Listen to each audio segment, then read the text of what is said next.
Ready? Play.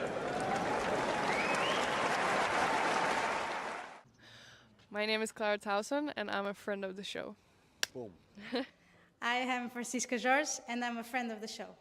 Perfect. Hi, my name is Susan Leemans, and I'm a friend of the show.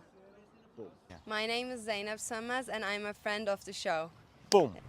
Hey guys, my name is Sasha Vickery, and I'm a friend of the show. Boom. Hi, my name is Lloyd Harris, and I'm a friend of the show. Perfect. Hi, my name is Jasmine Paolini, and I'm a friend of the show. Wow, Jasmine, you got it in one time.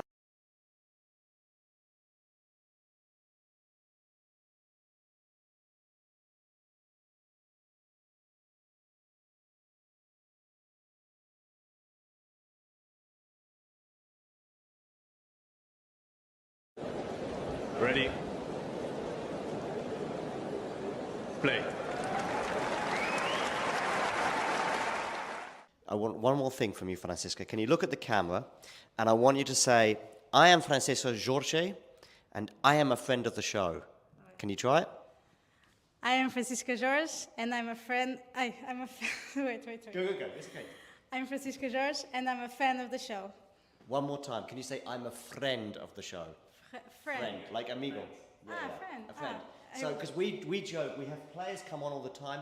They have no idea, but after they've been on, we say, oh, Yelena Ostapenko is a friend of the show. She has no idea. But so if we get you to say, I am Francisca Jorge, or how you say your name, and I am Francisca George, and I'm a friend of the show. Perfect. Thanks, man. Just want you to do me one more thing. I want you to hold the microphone. I want you to look in the... Don't be nervous. I mean, listen, you've just beaten Yelena Ostapenko. I'm not nervous. No, you shouldn't be. If you can beat Ostapenko twice in one day, you can do this for sure. I want you to look at the camera and just say, hi, my name is, say your name, and then say, and I'm a friend of the show. Friend of the show? Yeah? Okay. Hi, my name is Susan, and I'm a friend of the show. Say your whole name for me. That's the only thing. I want Sorry. Surname too. No, you're doing great. You're doing cutting, great. huh? Yeah, I'll cut it up. Don't worry. Yeah. Hi, my name is Susan Leemans, and I'm a friend of the show. Boom. Thank you very much, Susan. You're welcome. Good luck for the rest of the tournament. And I will tag you on Instagram, and you can reject. I do have one more tiny thing, which is I want you to look into the camera. Yeah. I want you to say your name. Yes. And I want you to say, I am a friend of the show. I'm a friend of the show. Okay. Perfect, yeah. My name is Zainab Sammaz, and I'm a friend of the show. Boom. Yes. Okay. Thank you so much.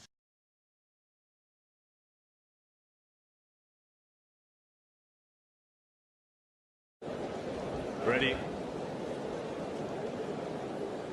Play.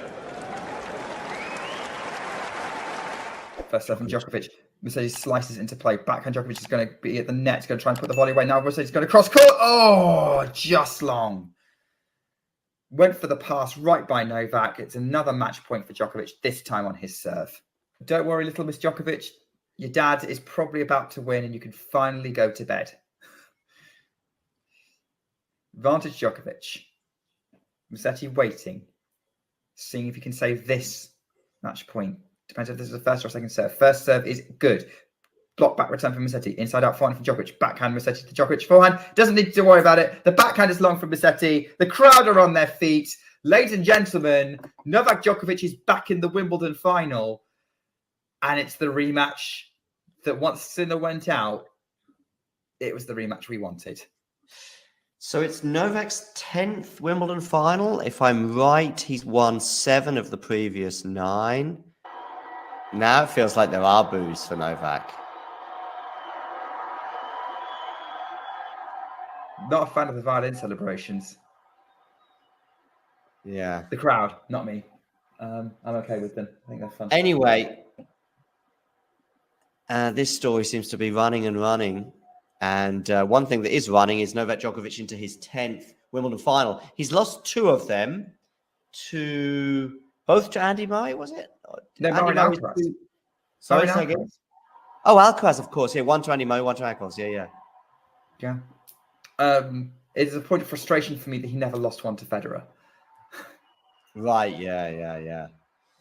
So, off Musetti goes, walking off court, having had an excellent run, of course, got to the final at Queen's, made the semi-finals here. It has been a rather miraculous grass court season for him in many ways, certainly surprising to some extent. But Novak Djokovic, really, the story again was about him and his straight sets win. There were some doubts and probably some possible excitement about a lengthy match when we had that early break from Musetti at the beginning of the second set. But for me, there were 2 or 3 issues today. First of all, Musetti did indeed raise his level in that sort of period towards the end of the first set when he did also break back there, although it immediately got broken again, and the beginning of the second set. And we saw some really Hollywood stuff from him at the beginning of that second set to pull out that early lead. But it was just going to be, can he sustain this for, the thing is, you've got to sustain it for not just a set, not just an hour. You've got to do it for 2 to 3 hours over 5 sets against Novak Djokovic. And it's just almost impossible for anyone to do, with the exception of possibly Carlos Alcaraz last year and a peak Andy Murray 10 years ago. And it's just not possible. And then there's also some of the dynamics that were going on. I didn't like what I was seeing for the first 5 or 6 games with lots of slices from Lorenzo that were just not doing any damage whatsoever. And we're going to hear some words from Novak now. An entertaining match, but the stats do not lie. You're through to your 37th Grand Slam 37th Grand Slam final, indeed. And your 10th here at Wimbledon. 2/3 success rate, of course. 37th Grand Yeah. Slam final and your 10th here at Wimbledon. Just sum up what we've gone through over the last 3 hours. Well, I've said it many times. You know, Wimbledon has always been a childhood tournament, childhood dream for me. You know, to play it, to win it. I've said this story many times, but I think it's worth repeating it. You know, I was a 7-year-old boy in Serbia, watching the bombs fly over my head and dreaming of being in the most important court in the world, which is here, Central Court of Wimbledon. Constructing Wimbledon trophy out of any material that I had in the room, and watching myself in the mirror and telling myself I'll be a Wimbledon champion one day. So the visualization part was very, very strong, but obviously that wasn't enough to make it. You know, I had a tremendous support, of course, from my family members. You know, my wife has been with me for many, many years. You know, now my children has been an incredible journey.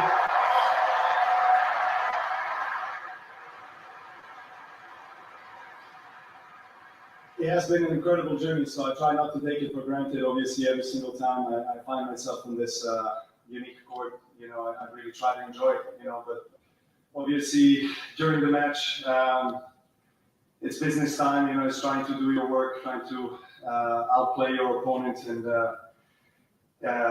you know, I'm obviously very, very satisfied, very pleased and happy to be in another finals, but you know, I don't want to stop here. Hopefully I'll get my hands on that trophy on Sunday. What are your thoughts on the match, Nick? I mean, you're alongside me for most of it. Did it have a sort of an inevitable feeling once Novak broke back in that second set? Yeah. Not entirely inevitable. I think Musetti did well. I think the tie-break, I think Novak winning a tie-break was when the moment it became really inevitable, to be honest. Like, I think Novak shifting the momentum in the way he did in that middle second set was significant, but the reality was that he was quite comfortable with what Musetti was throwing at him, and Musetti wasn't. Ironically, I think Musetti, if he was playing the tennis that he played in the last 2 games and he managed to sustain it for a set, this would be a very different match. But Musetti was trying to be a little bit too clever with Novak at points, and not necessarily using what explosivity he has.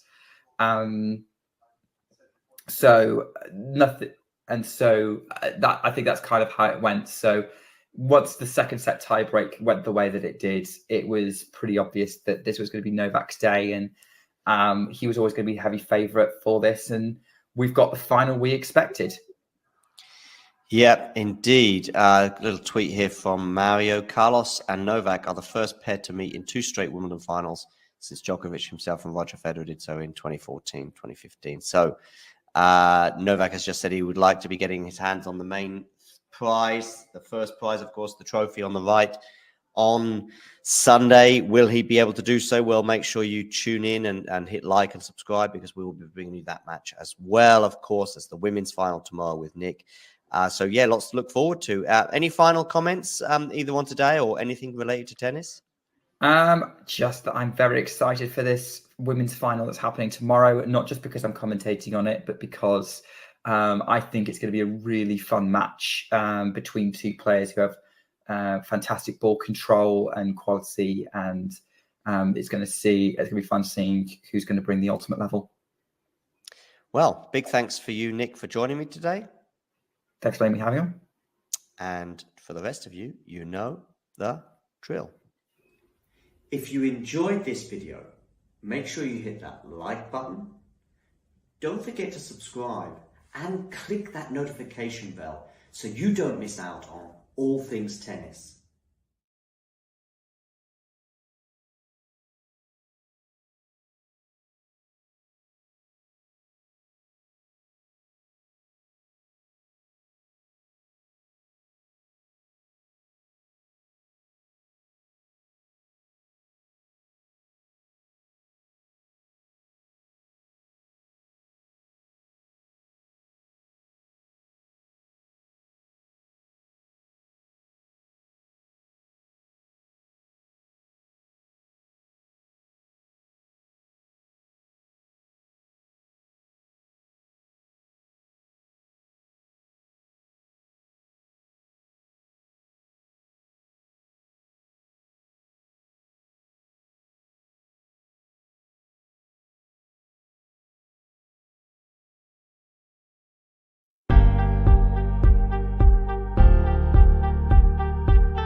Ready? Play.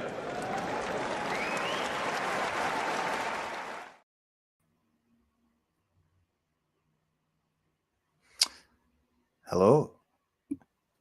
Need to come off mute. Hey Eddie, are you okay? Yeah, I'm good. Very good. I'm yeah. just gonna plug my microphone in and then I'll be with you. But I'm going to ask you a question. Who's going to win? Carlos Alcaraz. And why? I just think that obviously he did it last time, last year, and I've just been watching some of that match back from last time. I just feel that Carlos is going to come out and play the kind of tennis that he did last time, but also I feel that Djokovic is just not quite at the level that he was playing last year. Mm-hmm. So I feel a little bit more confident about Alcaraz's chances this time. But it's not a massive difference. It's a bit over 50-50, but I do feel that Alcaraz has maybe got a chance to win it in 4, possibly 5, but maybe 4 sets. Yeah, I think that's actually the consensus. Now, the consensus meaning most people, if you had a poll, in fact, we do have 1 or 2 polls out there. I think I've got one on Twitter, for example, and also one on YouTube. A lot of people are tipping Alcaraz, and maybe it might even be over 60%, for example. But that's not quite the same. If you've got a choice and you go 60-40, but if 100 people all think it's 60-40 in the favor of Alcaraz, you're going to get 100% and 0 for Djokovic. The other thing with these polls is you get fans, so they vote with what they want rather than necessarily what they think. But the general consensus is just slightly towards Alcaraz, like you said. Yeah, one thing that struck me as well, just watching back last year's final, is that, of course, we know the attacking prowess and the playful tennis that Alcaraz can bring, but also it's his ability to read the play and also come up with a shot. So, for example, how many times do we see Djokovic? I mean, it's his trademark almost, the passing shots that he manages to pull off, particularly out on that backhand side. And normally he you know, he burns so many players like that, even the top players. But I was struck by just how Alcaraz is one of the players that is actually able to read that and actually come up with the goods and finish it off under that kind of pressure. Obviously, I mean, last year he started off not too great, Alcaraz, and managed to come back. First set. Yeah, but it's also become a sort of, I mean, it's a signing of a good player in a way, and I mean, it's not great that he does get into these let's say pickles sometimes, but then he does manage to come back through them. Yeah. So for Djokovic, I mean, he's going to have to come up with, I think, you know, another amazing performance. But I'm not sure that we've actually quite seen that evidence yet that he's going to bring that quite what he needs today. But as I say, it's Novak Djokovic, so it's, of course, it could happen. He's almost like England in the Euros, in that he's not necessarily inspired, perhaps, but he's not needed to be. And yet here we are in the final, and, you know, 50-50, 60-40, as we said, but you're in the final and you're Novak Djokovic and you've won, I'm guessing, about 70% of these finals that he's played in his career. I think this is his 37th Grand Slam final and he's won 24. So you could do the maths out there, people. By the way, quite a few people are already watching us on YouTube and Twitch as well. I can see a lot of people joining there. Thank you. And yeah, also make sure you hit the like button and subscribe to the channel. And get involved in the chat as well. I can see some people asking. No, unfortunately, we're not allowed to show the match, but we'll do our best to paint a picture. Audience, I want you to tell me, can you see Eddie okay? Because I can see just a blank screen, but it might be my internet, in which case, no problem. I'm just going to ask people in the live chat if they can see you on the screen, because I can, but it doesn't matter, Eddie. I can hear your voice. Okay, so on this is there occasion, something wrong with my... No, but it might not be. Listen, my Wi-Fi could be quite dodgy. So, yeah, it is a black screen. Do you want to just log out, Eddie, and log back in? Yeah, that would be sure. great. Okay. Thanks. Okay. Okay, cool. So I can talk just for another couple minutes. They are practicing serves right now, which means we're only about a minute or two away from getting things underway. What do we think, by the way, in the chat? I want you to let me know. Novak in 3, Novak in 4, Novak in 5. Carlos in 3, 4, or 5 as well. Get in the live chat now. I will share your comments on the screen. I see things quite similar to Eddie. I see things quite similarly to Brad Gilbert. I've seen already going for 4 sets. Carlos. There is a chance, which I know Damien is subscribed to, that it could be a more comfortable win for Carlos. And I was just thinking just now on the way to this stream, I was thinking, if Carlos was to win today in any shape or form, would that mean, Eddie, that... Yeah, fine. Would that... Thank you. Would that mean, Eddie, that he's almost a legend of the sport already if he wins today? Sorry, because I had to log out and come back no problem. in. So, I was just thinking on the way to this stream, basically, as they are very, very close to starting. I can see they're just about to end their practice serves. I was just thinking on the way to this stream that if Carlos wins today, he'll be on 4 Grand Slams. He will be the first. He'll be one of a rare bunch as well to have retained their Wimbledon title. We know that Federer did it multiple times and Djokovic too, but he will be in a much rarer group. I mean, Rafa's never retained a Wimbledon title, for example. He'll be on 4 Grand Slams across 3 different surfaces, something that Michael Stich never did, something that Boris Becker never did, not across the 3 surfaces, something that Pete Sampras didn't do across the 3 surfaces at the very least anyway. If he wins today, is he almost a legend of the sport at 21, even if he never wins another tournament again? Yeah, for being able to do that so young, 21 years of age, 4 slams, 3 different surfaces, and how old was also Federer when he won his first slam? I'm going to guess 21, 22. Wimbledon. He was 21 when he was his first slam. Federer. Yeah, right. Rafa obviously had his French Open thing, but didn't win anything outside the French Open until probably Wimbledon 2008, which would be 23, I think. And Novak had one slam for quite a few years until he was about, I would say, about 23, 24 before he put the afterburners on. And I mean, I don't think many people would have predicted before Alcaraz won his first slam that the first slam that he'd get to win 2 of would be Wimbledon, and which is could happen today, right? Has the match started for you yet, by the way?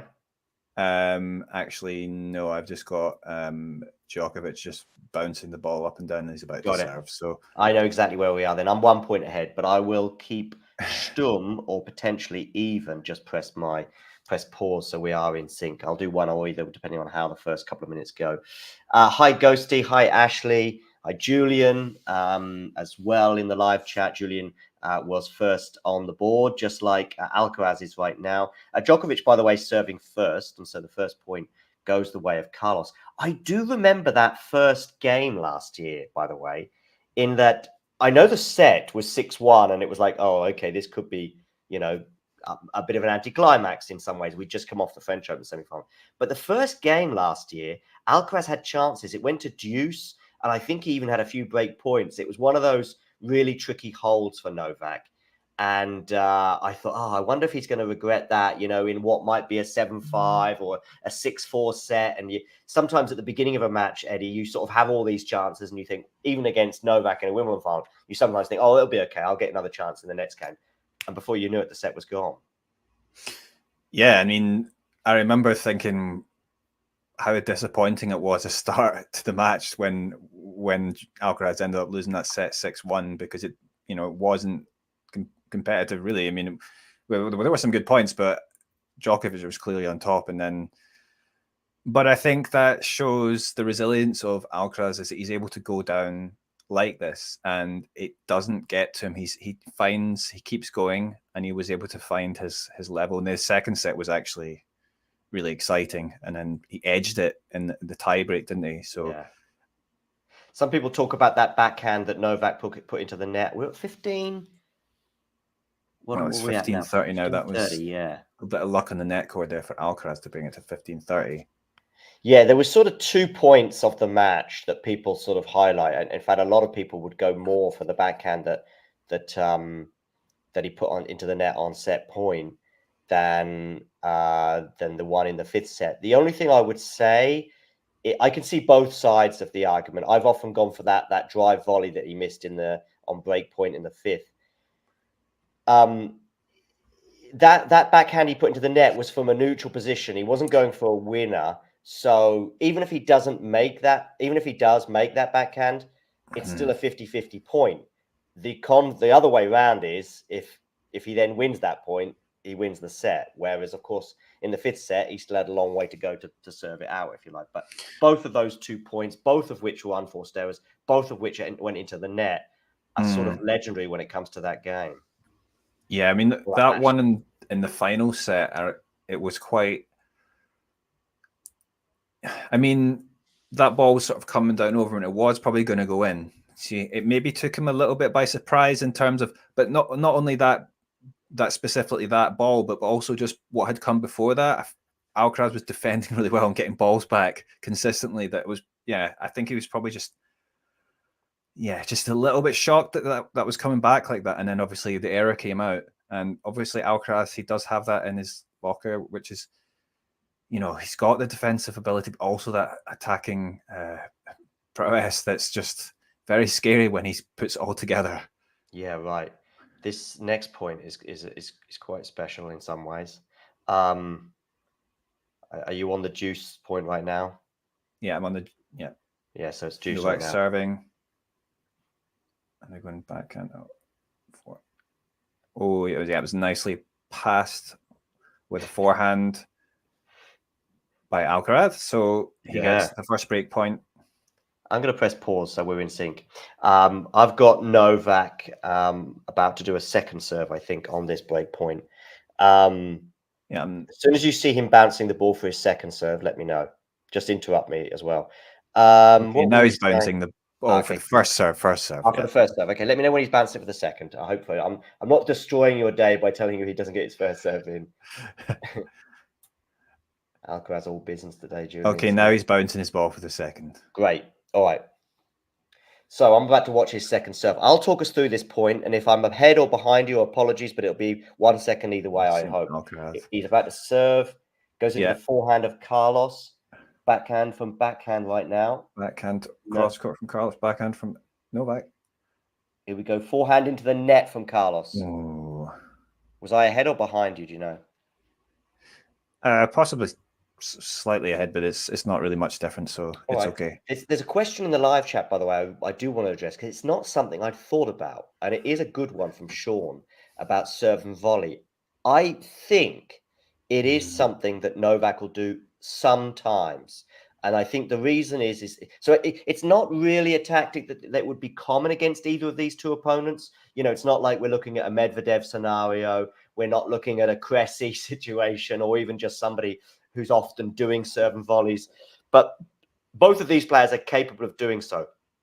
I think this is one of the only times in Novak's career almost where he's going to be going into a match and he's probably not going to fancy rallying from neutral, rallying from the back of the court. Now, that might also be because of the knee. It might also be because of his age now, another year on, another 2 years on, and so on and so forth. So I do think he might just do it. He might even do it on a game point right now. Like, for example, he's got an advantage. See how it pans out and then work it out from there. Particularly if he goes out wide into the juice court, for example. I'm just watching this rally right now. Game point here for Novak Djokovic as they go backhand to backhand, but it's Djokovic who errs, and we're back to juice. What do you think about this serve volley? I mean, there is a chance we don't see it at all. That was my gut reaction. I mean, it might be a nice tactic, but I don't think he'll do that a lot. Probably fairly sparingly, but yeah, if he's got a good chance, a good serve, then if he was confident with, I think he'll do that. But yeah, and it's maybe it's not something where I keep trying a lot. I don't think. No, I don't think it'll be common, especially the way Carlos can just burn you on the return. Right. I mean, Carlos's return during the Wimbledon tournament last year from start to finish was off the charts, and it was possibly on this surface a little bit of a surprise, and maybe even a surprise to Novak in the final. So, yeah, oh, here we go. Did he come in for a serve? Wow. Yeah, he did come forward, didn't he? Yeah, on a second serve, I think. And it was a return that burned him. I mean, that was... See, look, he comes in. But he doesn't come in with enough conviction there. Yeah, I mean, I don't know if it was quite good enough to come in on that one, but yeah. It was definitely not good enough. But yeah, but it's just... Yeah. But he did it on juice. I don't know if he would have done it on a break point or a set point for Carlos. I just think he might have just been a case of filling out, although he's going to come in there on that one. But that's a much better serve, and we're back to juice. And I can hear an interesting question. I think it is actually a variance that I haven't really heard people talk about in the last 24 hours. And it is something I think could work from time to time. I just think it'll be something to just lean on every now and again, you know, maybe even a 40-15 point when it's quite comfy. See how it pans out. You know, it's almost the other way around to what you would do with Daniil Medvedev. It's when you're in trouble with Medvedev, you go, I'm going to lean on it now. You know, when you exploit a player's weakness, like a Tsitsipas or Berrettini on the backhand, especially on the serve, it's like, I'm going to go for that now because I'm in trouble. I don't want to lean on it too often or I'm going to become predictable. Yeah, nice winner there from Novak, game point. Yeah, it was nice. This service game, by the way, is quite similar to the first one a year ago. I think Alcaraz may even have had one or two more chances, but yeah. It's difficult, yeah, because obviously, I mean, it's a good idea perhaps for Djokovic to try and, like he said, he maybe doesn't want to get locked into too many rallies too much and then come forward a little bit when he can. But of course, we know that Alcaraz can absolutely pass extremely well, so he's got to be careful. But he had made a couple of moves there and he did pretty well. So we'll have a couple other people joining us at various stages as well. I know Andre will be coming to join us at some point during the second set. Ooh, is this lob going to land in? No. That was a nice approach. And it would have been a great lob if he'd made it. It would have been 5th deuce.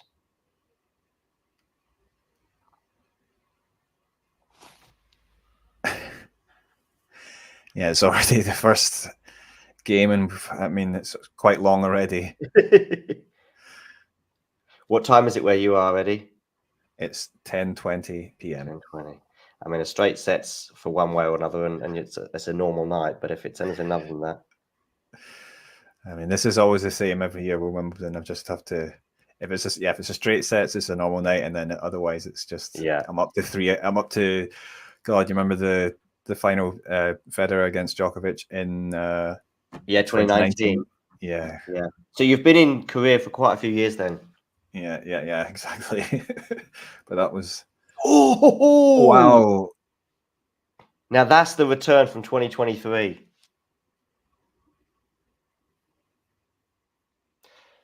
There's a dynamic that I just considered, but not necessarily took seriously, but I considered, which was just Alcaraz now is a 60-40 warm favorite, somewhere in that direction.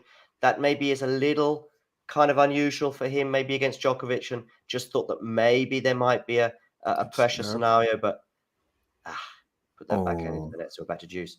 But I didn't necessarily subscribe to that. I think there was a difference in that French Open semi-final. This was like the first time that he's coming up against a Rafa, a Roger, a Novak in a sort of that was a 50-50 scenario. Some people were backing Carlos, but it was so built up, that French Open semi-final, and I think it took him a set to release those nerves from that tension.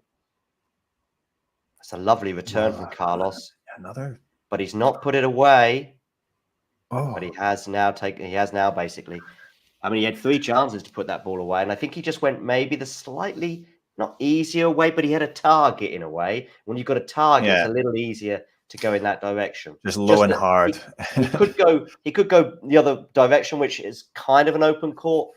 But if you just get it, if you go too big, you'll probably hit it into the net or hit it wide. But anyway, whatever. It's another break point for the Spaniard.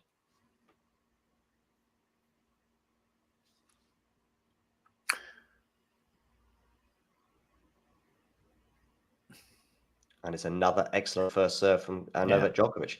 And we're back to deuce, 7th deuce. What about that game? I mean, the funny thing is about that match, I mean, there was quite a few different storylines and stuff from it, but actually one that we should be talking about more is that 25-minute game that they had in the third set, I think it was. Yeah, that's right. It was sort of fairly near the beginning of the third set. I think he was already up a break, Alcaraz, because I remember thinking, if he doesn't break here, which would have been for a second break, is it almost a 50-50 or even a Novak favourite set? Just because of how important that game felt, that just imagine Alcaraz having lost that game and then going into serve at 3-2 or whatever it was. It would have been a tough psychological one for, even though he would have still been a break up in that set. But in the end, he sealed the double break and obviously went on to win the set. Yeah, that did feel like a huge moment because it just felt like, that the momentum really had shifted to Alcaraz, and he wasn't. Djokovic. Yeah, that was that backhand volley is one that he would make in his sleep. And if he loses this set and goes on to lose the match, he might be thinking about that in his sleep tonight, but not in a positive way.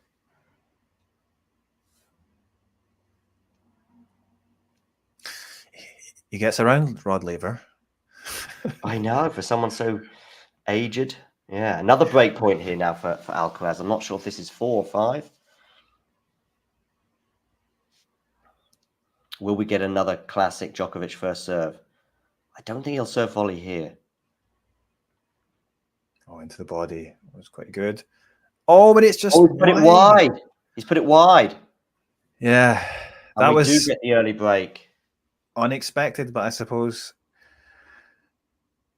when he had enough chances. He had to go for it. It was there. He got a good first serve in. Alcaraz defended that well, but that's the shot to do. He did the right thing. Yeah, I just usually expect. I thought it even landed in.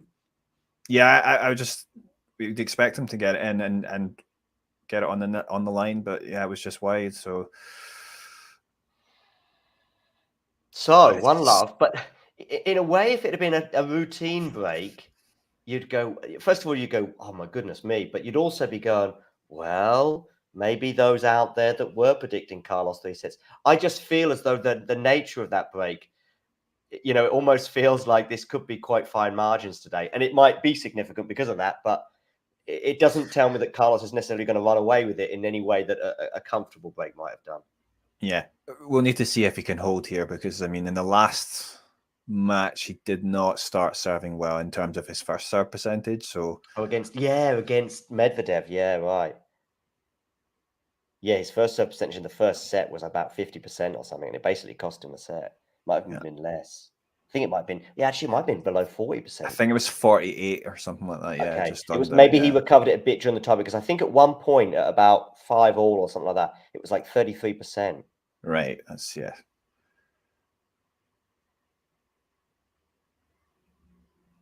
Wow, that was a lovely. Yeah, lovely forehand down the line. He was going for it there. I think the level of aggression from him today it's going to have to be different to what it would be, say, against Casper Ruud. Not necessarily on this surface, but I've seen quite a few of his matches with Casper Ruud. Maybe Casper winning in Monte Carlo this year, but quite a few times, and it's just like, okay, backhand to backhand, backhand to backhand, and Djokovic wins the point. That isn't going to happen today. 15-all. 14 minutes that first game. Hi, Luisella Lucetti. Wonderful to have you with us. Ciao, maybe, or hallo auf Deutsch. Please do hit the like button. And if you're new, hit subscribe.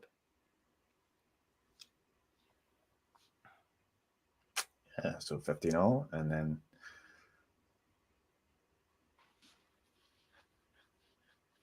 good serve and good +1. Yeah. Forehand looking good there. I wonder if they both might actually be trying to hit each other off the court. I'm all here for that. I'm all here for that. I mean, Alcaraz is not anyone who really has not many other options, but that method for him has got him to where he is. So I think it's a good idea to stick to it. Nice serve there. And so we talk about the first 4 points of his service match. Then, if he serves like this the rest of the match, then he does win it. I have no doubt about that. 136. Yeah. Don't forget the 1 point that Novak has won in this game. It has, 136. Wow. I think it is an area of his game he's improved. The serve? Yeah. In the last 18 months, for example.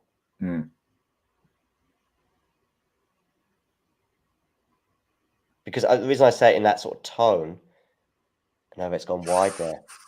To love. The reason I say it in that tone is it's something that people have talked about. Even now, they still talk about it. Not as much, but they still say, oh, imagine if he had a good serve. Well, I think his serve is good now.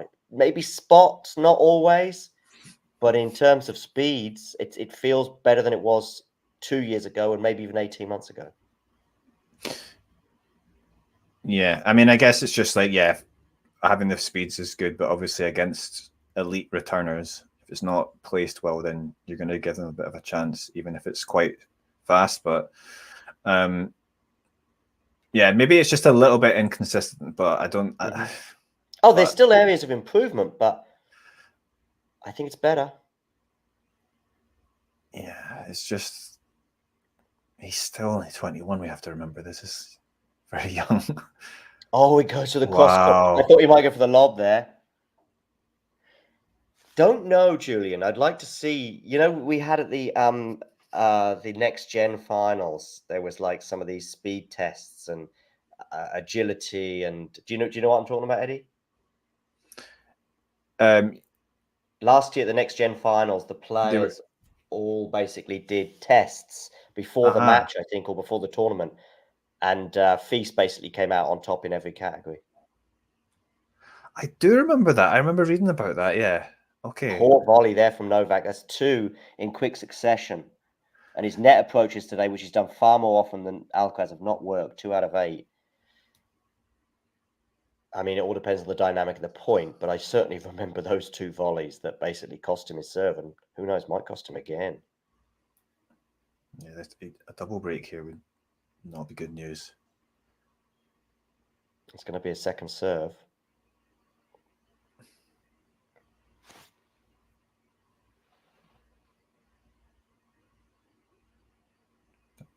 We say this about Novak looking slow on the knee. I think it's a bit more about the guy on the other side of the net today. And I want to see this over more than 15, 20 minutes, period. But, you know, his run has included a walkover and Lorenzo Musetti. You know, Holger Rune, yeah. I mean, it's not the same as playing Holger Rune on inside hard, especially that year when he won Paris Bercy. You know, this is another level. I mean, we compared it to the talk of the knee surgery, and it was the same thing that Taylor Fritz had, and Fritz talked about how he actually came back slightly sooner than Djokovic and was fine. But of course, I think he only played like 2 or 3 matches that year at Wimbledon, so it's a bit different from going a whole tournament. But of course, Djokovic has been lucky in the sense he got the walkover. So, and he's held. So, yeah, I don't know who is talking about the knee. I don't know what commentary is right now. I mean, don't forget he's held, and you know that was such a fine margin loss of serve against. And he didn't lose his serve for me as much about mobility. He lost serve because Alcaraz did some mean returns and he put that volley in the net. I don't think that maybe you might look at but it's far too early to say. There's probably only one point that you might go, well, maybe that volley in the net, maybe. But if it's, let's see. Djokovic coming out in the shot quality stats coming out slightly on top, but of course, doesn't mean too much when Carlos is up a break. Yeah. I saw Feast up close yesterday in Hamburg, doing some sort of warm-ups or movement stuff, and it just made me think when I was watching him. I was thinking, oh yeah, I remember last year. Just looking at some of these stats. Yeah. When you're talking about Feast though, coming out on top in the physical test or whatever, I mean he's still only 20, right? But he looks physically much bigger than some other players, I would say. He's not too surprising, I suppose. Just going to get a bottle of water. It's going to take me about 90 seconds to get it there. So, all right, okay. I'll still be here on the, but I can't quite see my TV or see you. I'm just getting it out of my suitcase. It's for 5 sets, a whole bottle of water.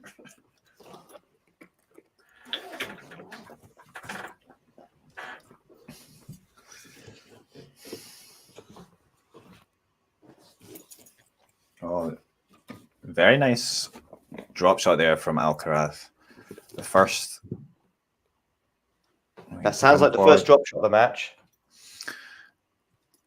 Yeah.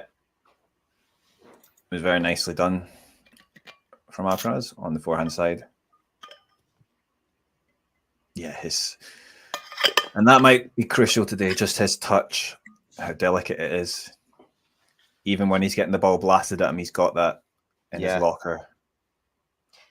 I mean, the only thing I would say about the Nick and the knee thing is that Nick should have seen something when he was practicing with him. Mm-hmm. Looking at Jordan Thompson there. Jordan, he had a bad day at the office yesterday. Oh, that was a doubles final, right? Yeah, that was quite a match, wasn't it? I know. We did do a doubles at the Laver Cup for Federer's sort of goodbye, but that was our first real doubles match, if you like, on the channel. Because even Laver Cup, even Davis Cup, I don't think we've done one. But yeah, we did a sort of real doubles match yesterday, and on the channel, and it was pretty popular, and it was a pretty epic one.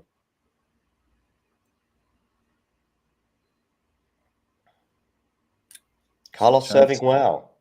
Hold to love. Yeah. I don't listen. Give me another hour and a half before I start making decisions on the knee. What I've seen so far is Alcaraz producing what he's produced all tournament. Or no. Alcaraz producing what he's capable of, and Novak producing what he's produced all year, which has not included a top 10 win. And that wasn't anything to do with the knee. Yeah, that's a fair point. And yeah, he hasn't had the best year, but I mean, I guess he did obviously having to withdraw in the quarters, right, at French. That was a nice passing shot. And that was another approach there for Djokovic not coming off. I know.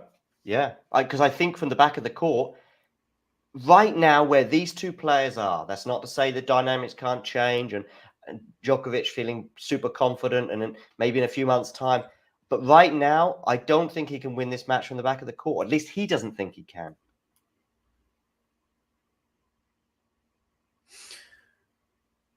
Yeah, second serve here.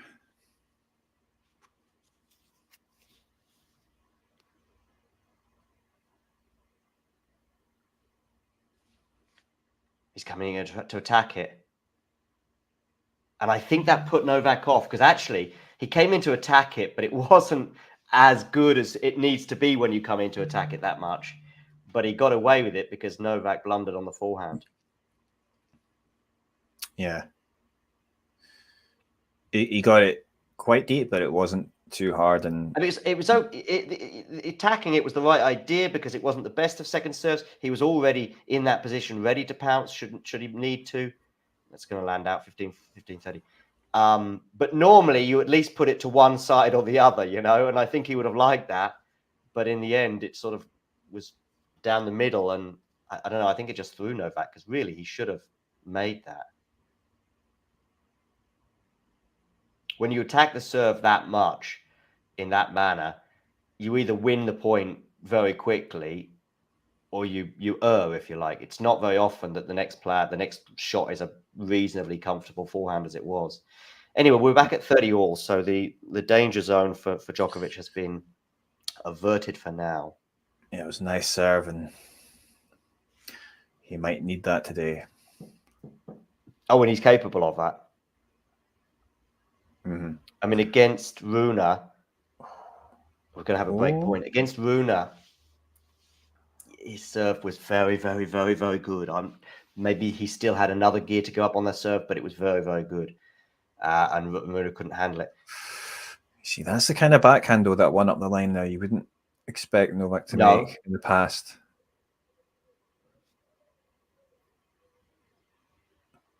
But I think he is sort of under pressure to go a bit more aggressive, isn't he? I think that's what he's how he's trying to approach this match. And two of the points he lost right at the beginning of the match that cost him his serve, I think, you know, were quite big ones. And yeah, he's got to. He's not going to win the match by playing like he would do against Casper Ruud, like I say. And he's double faulted. This is sort of the opposite of last year's finals in the way it started off. Yeah. But for the sake of the spectacle, we hope that Djokovic can come up with something, if not in this set, but in the next set, starting from the next set. But he can. He could serve unbelievably well in set two.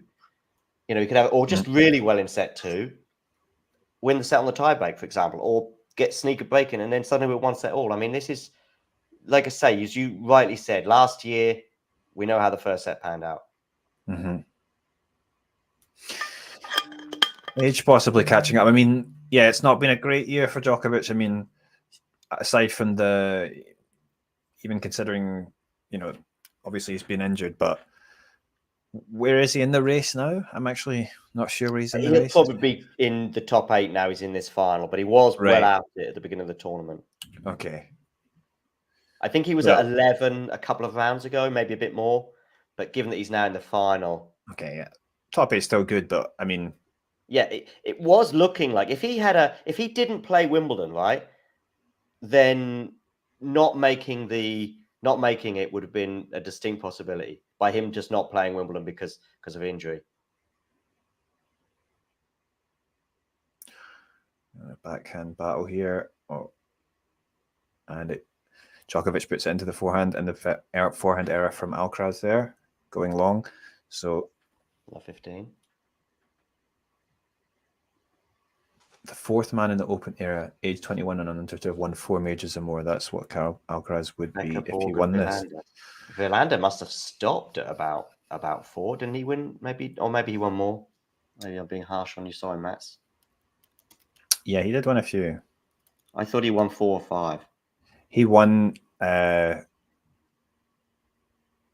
looks like he's made more. It looks like he's won 7. Yeah, he won a few in Australia, didn't he? Right. So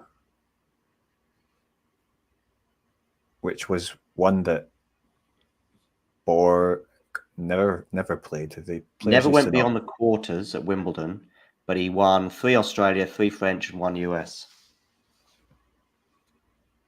Good serve there from Carlos.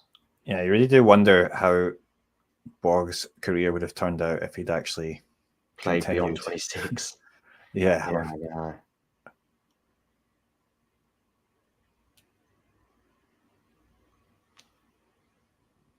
And of course, his son is playing against Nadal soon. Yeah. Yeah,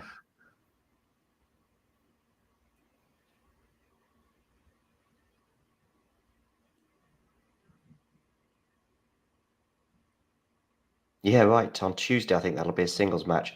Nadal, I think, is playing doubles tomorrow with Casper Ruud. A little error there from Agassi in the crowd. Don't see him at Wimbledon too often. Yeah, he's a former winner as well here. Yeah. Now when I was talking about legendary status, I was thinking about him because he, of course, has won the 4 slams, so he's not just won them across 3 surfaces. He won them across all 4 tournaments. That drop shot doesn't work from Carlos. We're going to have a break point here. I know who this is in the chat, but I can't think who it is. J Images. I know. Tell me who that is. Images. Yeah, not you, but I mean the person who is Jay. I think that's it might even be someone who's in our WhatsApp chat group. I'm not sure. Anyway, break point here. Alcaraz Djokovic. Good first serve. Oh, it's again, he was taking he went for the easy option, super easy option. They just went down the middle there with that. And Djokovic nearly made him pay. Yeah, I mean, Alcaraz here, he needs to. Yeah, he's always looking for that spectacular, but maybe he needs to show a bit more discipline to just get this one done. Don't want to give Djokovic, some easy points to get back into this. Yeah, I mean, you do get to 5-1, and you are. If you're Carlos Alcaraz, you get to 5-1, you're there. Yeah, exactly.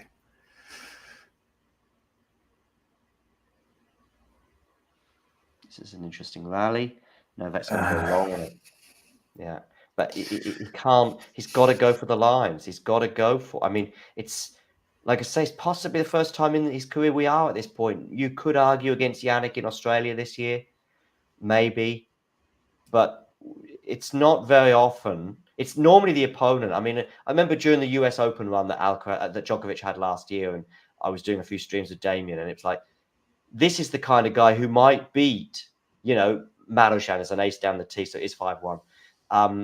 I forget who potentially might have been in Novak's way, but there was a few sort of left fielders, players he hadn't played before, but had big games. But that 9 times out of the 10, they're going to hit the ball out. But they're the guys that could trouble Novak because they have that in their locker. Tsitsipas, Casper Ruud, maybe I'm being harsh on Tsitsipas, but you get my point. Daniel Medvedev, some of these others in the top 15, top 20, Khachanov, these guys are just going to be easy for Djokovic because he does everything better than them. So, you can't become an aggressive player overnight. So Khachanov is not going to bring something different. I'm not having a go at Casper Ruud for not being aggressive. He can be, but Casper Ruud's game, he's not going to be a serve volleyer. He's not going to do something that might trouble Novak. Whereas today, it's on Novak to do something a little bit different. Because if they play like they have all year, and they play like they have all tournament, and they play from the back of the court, and they both play their normal games, well, Alcaraz wins. Yeah, it's weird, isn't it? Because it's better for Novak to lose in straights than lose in 4. No, you know what I mean. Oh.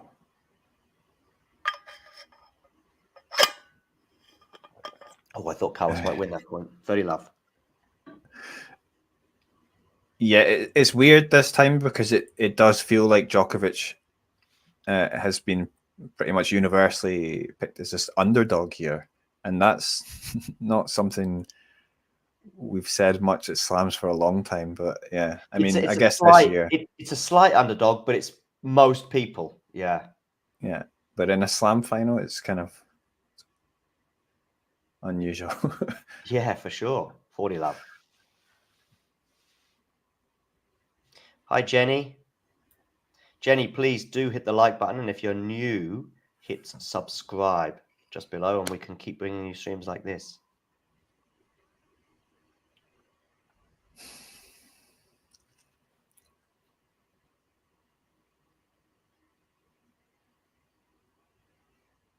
I know J Images, I just don't know who it is. Like I said, it could be someone in our WhatsApp group. We've got a few Jameses, and Jethros. Ooh, Alcaraz would normally make that return, but he didn't on this occasion. And Novak holds to love. He still should serve this one out, but it's going to come down. Can Novak respond in the second set? And I suppose what would help him if he can go up an easy first game, hold, and then. Oh, I see. Yeah. I thought you were going to say if he go up a nice easy break. Well, no. Nice, yeah. He has had a look in on the Carlos serve, so it's not like Carlos is serve botting today, and Carlos is bringing something very, very close to his A game so far. This is better than his performance against Tiafoe. It's better than his performance, I think, against Medvedev as well, particularly in the early stage of that Medvedev match. So the guy's a t-shirt saying "Have a good match." Oh, he's got that on his t-shirt, has he? Have a good match. Yeah. Yeah. Yeah.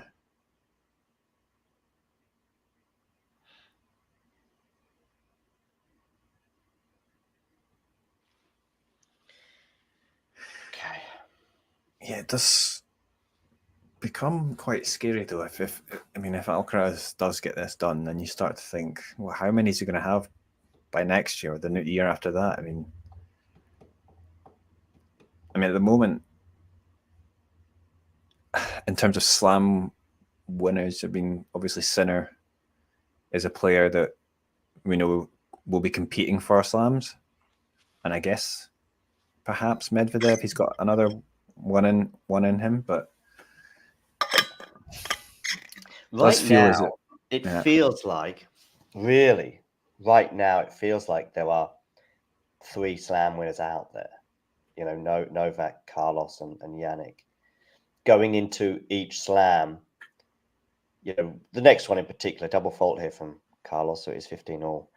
Going into the next one, for example, unless somebody goes on a tear, Yannick style, if Zverev basically wins every tournament between now and the US Open. But that aside, it's difficult to imagine anyone but 3 players winning it, because as good as Medvedev is on the hard courts, to go through 2 of those 3, maybe all 3, or but 2 of those 3 if his ranking holds. Yeah, I don't see it. I you don't need a bit of luck. Yeah, for sure. I actually think it's possibly. Hi, Jake. I think it's possibly that we're in a territory with Daniel that we're maybe more likely he doesn't win another slam. I am saying that tentatively, and I know that many people disagree with me, and I get it, because you go into every hard court slam and he's in the sort of 3 or 4 conversation. But But there's 2 slams a year he's not winning. I don't ever see him winning Wimbledon or the French Open. Yeah, and it's also like Alcaraz probably still has, to reach his peak in a few years. And I'm saying, the same with Sinner. He's probably still going to have. Ooh, Novak there, putting that forehand into the net. So we've got 2 set points here for Alcaraz. Now that forehand going to the net, coming back to the knee again, I don't see that being an effect. I do see it in that, you play 10 super competitive matches over 3 weeks. So you have a tournament before, you play Queens, whatever. Then I can see that in terms of rhythm. I see that being an issue. I remember Rafa citing, a lack of matches when he got taken out by Novak a few years ago in Australia. I still think it's a bit of a stretch to suggest that match would have been anything different because Novak was playing from another planet. Has that gone out? No, 40-30. Yeah, it was a nice shot there from Novak. Yeah, so he saved one of the set points. Hi, Sean.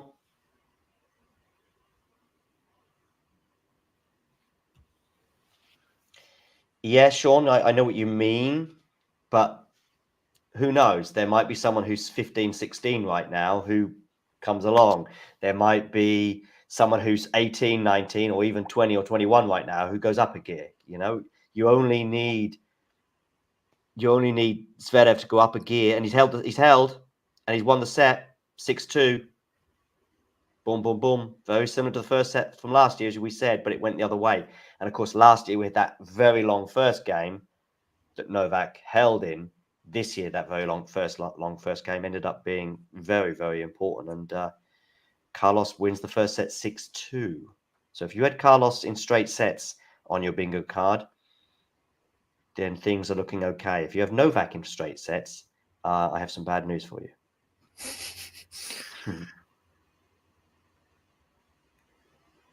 Yeah, so we got the stats here: 12 winners to 8 unforced errors for Carlos Alcaraz, and 8 winners to 9 errors for Novak. So it's not terrible from Novak. It's just, Carlos has been doing better. I mean, the net approaches there, that's a key stat. Oh, I'm just having a look now. 4 out of 12 net approaches won by Novak. That's 2. That percentage is bad. Whereas it's 4 out of 4 for Carlos. Yeah.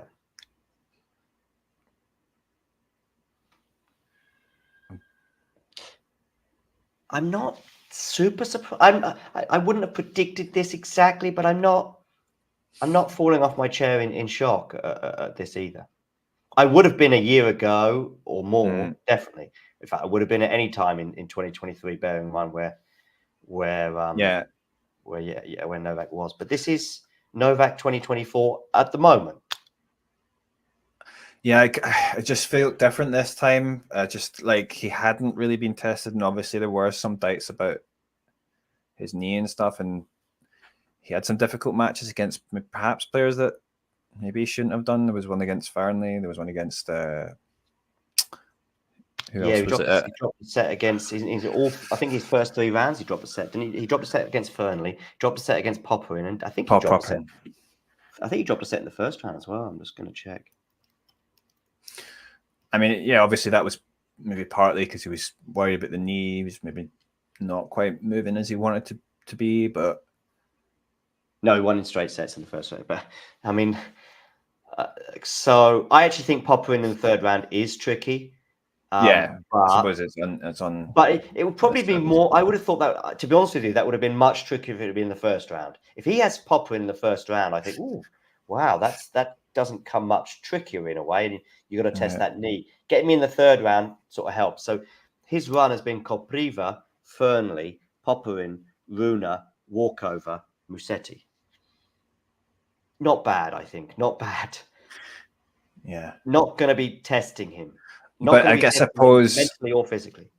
Yeah, but playing Rune this time at this year was probably maybe the time we would have faced him. Maybe last year would have been different, but yeah, definitely the Rune of last year. But first point has gone the way of Carlitos on the Novak and this serve could be key as well. We've got because Novak's been a bit flat. That's a good first serve. but it's a good return. Good depth there from Novak. Oh no, it's gone out. Is he going to challenge it? I think he is. He's challenging this. I actually thought it landed him, but and as it was landing in or wherever it landed, and it has landed out, I think. I was thinking that's what you got to do. You've got no choice. You're going to have to go for the lines, especially sort of neutral rallies there. You're just going to go, got to keep it deep because they're short ball. I mean, I heard Alcaraz, I think, in press yesterday. That's a good serve there. So 15-30. I heard Alcaraz in press yesterday saying that or words to this effect, you know, short balls, I'm feeling quite good with putting those away. When I say short balls, I also mean probably by Carlos's standard, a short ball is maybe somewhere even beyond the service line. You know, short ball to most people is around the service line, but yeah. Oh, good return though. Yeah, it's a decent return. I thought it was a very good first serve, and Novak has gone long 15-40. Wow. I think Alcaraz is smelling blood here, and yeah, I don't know. Djokovic just hasn't looked quite himself, to be honest. I mean, obviously, Alcaraz is playing pretty well, but it's just, yeah. I imagine this percentage will have changed a little bit, and it'll change even more if Alcaraz wins the next point. Does it change? How live? Does it change? Okay. No, this particular one won't because it's a screenshot, but I'm sure there are others that change. Yeah, I've just sort of ignored those things. Yeah, especially the IBM one, really, but also the other ones as well that you sometimes see. Yeah, they are. It's like pressure points is one of those that doesn't take into certain factors, and pressure points is just weird in some ways. And Novak has put the volley into the net, and we've got a break. I think that was the wrong choice to go back that way. He should have just gone up the line, but he went back cross court and gave Alcaraz I'd have to see the volley again. I still think Novak should make the volley, but yeah, I guess.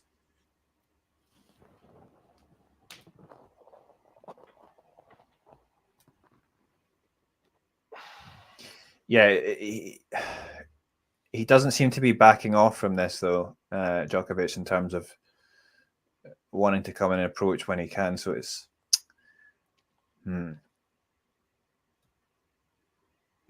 but at the moment, we're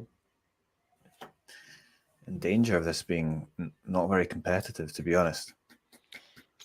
Yeah, I still feel as though it's a little early to go for that, but it's in danger. Yeah, but I'm not predicting it. I still think the Djokovic will take a set, and perhaps though. Yeah, we thought that perhaps the beginning of the match last year, but of course he didn't get the early break. Djokovic. I mean, don't forget the second set went to a tie break, double fault. Oh, okay, double fault. Yes, he has actually. He had at least one in the first set. He was already a double break down by that point, but bidding to become the 9th man in the Open era to successfully defend his Wimbledon title. Who are the other 8? Did Manuel Santana, is he one that might have done? Becker definitely did, 85, 86. I'm pretty sure Edberg won back-to-back as well. Djokovic and Federer, of course. Djokovic and Federer, yeah. Sampras. So that's 5, is it? If Santana did. Borg definitely did. Yeah, these are all... Oh, no, Santana only won it once. That's my bad. So take him out. But the other ones I've just mentioned are all pretty surefire ones. I'm pretty sure Edberg won back-to-back. He won 3, I think, altogether. And I'm going to say 88... Ooh, I'm going to say 89 and 80 with a back-to-back. Oh, yeah. This time, the drop shot worked out well.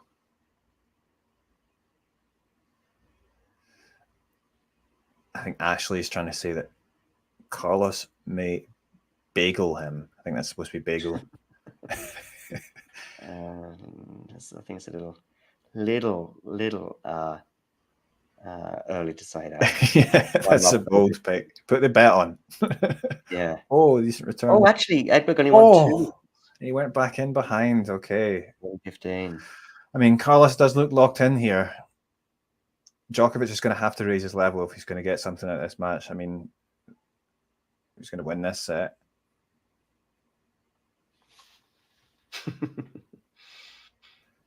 I don't think Novak drinks, actually. Not alcohol, anyway.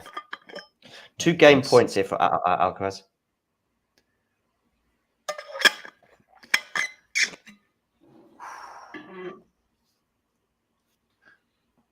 I think a lot of players don't really drink, right? Unless it's these days. Special occasions, yeah. But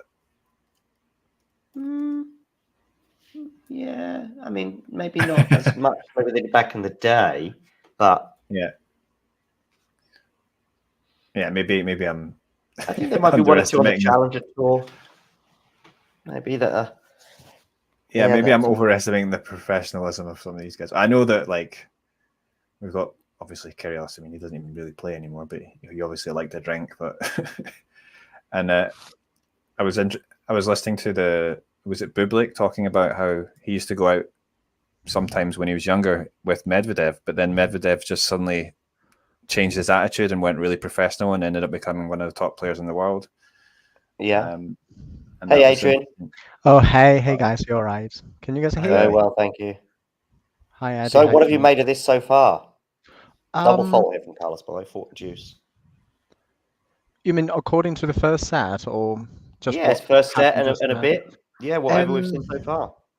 I think, like, Djokovic was probably being very polite, and also he actually sees this match as a 5-setter. So he's not actually kind of like being fooled on, just like Alcaraz did. Lost I think it's French Open last year, being fooled on in the first set, then then don't have that stamina to actually go in further. I think probably there is a strategy behind it, but usually he's able to actually get it back, but today I'm really not sure about it. That's the thing. I mean, it's a bit of a risky. I know what you mean. You need to take care with your energy, and there might be certain balls you don't run down. I've seen even Rafa maybe in that Aussie Open final at certain points he had to do that. But against Carlos Alcaraz, that's a bit of a you'd be a set and a breakdown as he's already, and if you're a set and a breakdown and it gets close to the end of the second set, well, the match is already gone. Absolutely, and to be honest, his ability is there, and he has experience now. 3 times Grand Slam. No, sorry, is it 3 times? Yeah, 3 times Grand Slam champion. Yeah. Mm-hmm. So, he's not actually new to this scene anymore. So, it's just really dangerous. I'm not quite sure how serious the knee problem is, and you can see the variety of Alcaraz's shot. It's actually moving him back to the baseline and then towards to the net. So it's not really easy on the knee. Absolutely. So yeah, I think he's gonna cause so much more trouble than all the opponent combined, in the previous rounds. Right. That's how I feel. Yeah. Adrian has been with us before, Ghosty. It was about 9 months ago, I think, during the ATP finals that Adrian was. Andre, is it time to press the panic button yet for Djokovic? Yeah, I mean, it doesn't look like I was just listening a little bit from catching from the last comment, just halfway through, and I agree with everything. We were just chatting with other groups of people on Twitter. That's just really the knee. There's no really a way to know how much is it bothering him, but his movement is definitely not the same as you'd expect from Djokovic. So I think the panic, the panic right now is that, is Djokovic really moving as well as necessary to beat Alcaraz now?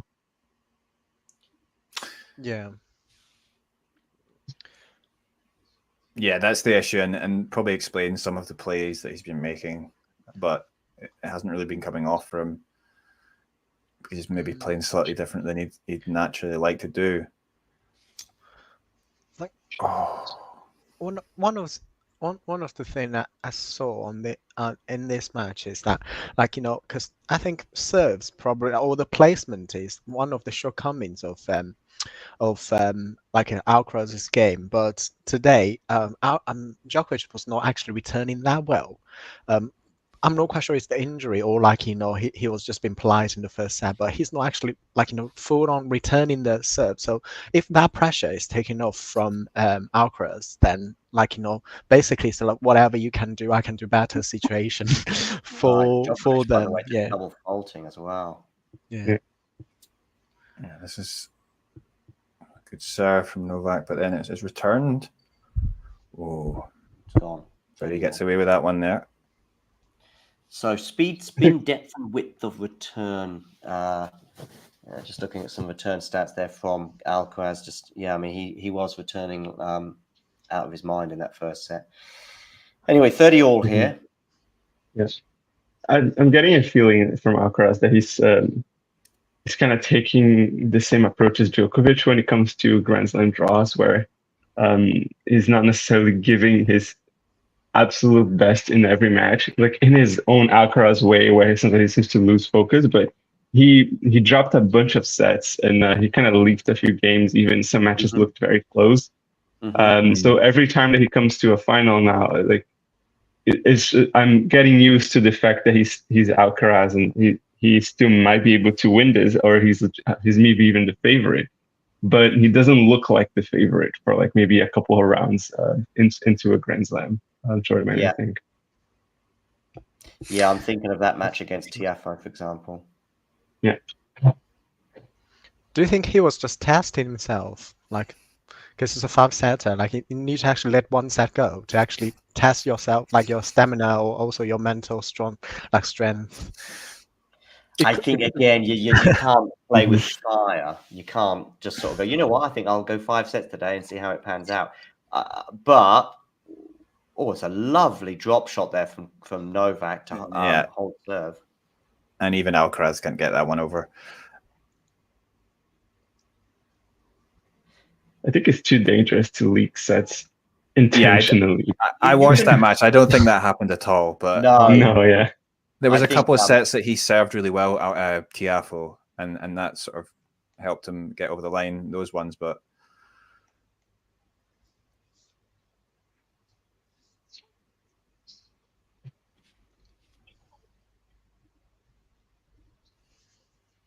probably, at least from maybe, say, from a mental point of view, he's I mean, when it comes down to it, seems like Alcaraz is able to find that extra gear when he needs it. We saw it in the last French Open final. Wasn't always brilliant, but then he did find it and was the best player in the end. Yeah, I think that's the difference between those top players and brilliant players. But to be honest, when Novak was young, he was doing the same thing. Like there was once French Open semi-final, he was playing Musetti or Tsitsipas, I can't remember, that he was 2 sets down and get back in, and then win the next 3 sets. I remember the French Open final, yeah. 2021, Yeah, it was on French final. You would just know that he would get back in because, he's there. Yeah. He was just he certainly wouldn't let it go, and he has the ability to do that. I have the same feeling with Alcaraz as well when he's playing someone else.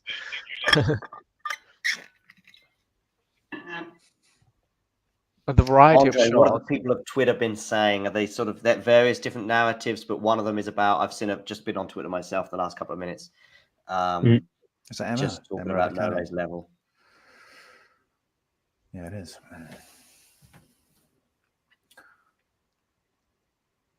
What were they saying, Andre, during the first set? Oh no, it's just like it was mostly like in a private chat, like with a few people. Yeah, but sure. it was. Similar thing. You don't have to say their names then, but yeah, it's what's basically happening is that people just worried about Djokovic's movement, and Alcaraz is just having a little bit more experience, having come through another Slam final last year, the same stage. But obviously, he's a multiple-time Grand Slam champion by this point, so everything kind of seems to like be weighing against Djokovic, and I think the movement is definitely what's most worrying about him at this point.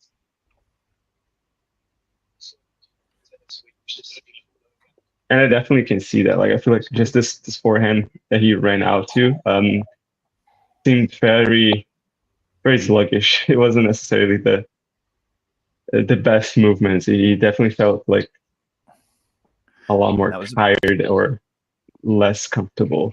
Yeah. But that return from Novak felt like it was Novak-esque, but Carlos Alcaraz is on the other side of the net, not Lorenzo Musetti. That's one of the things as well. You were saying that running a forehand from Alcaraz is far different from running a forehand from Musetti. Right. Yeah.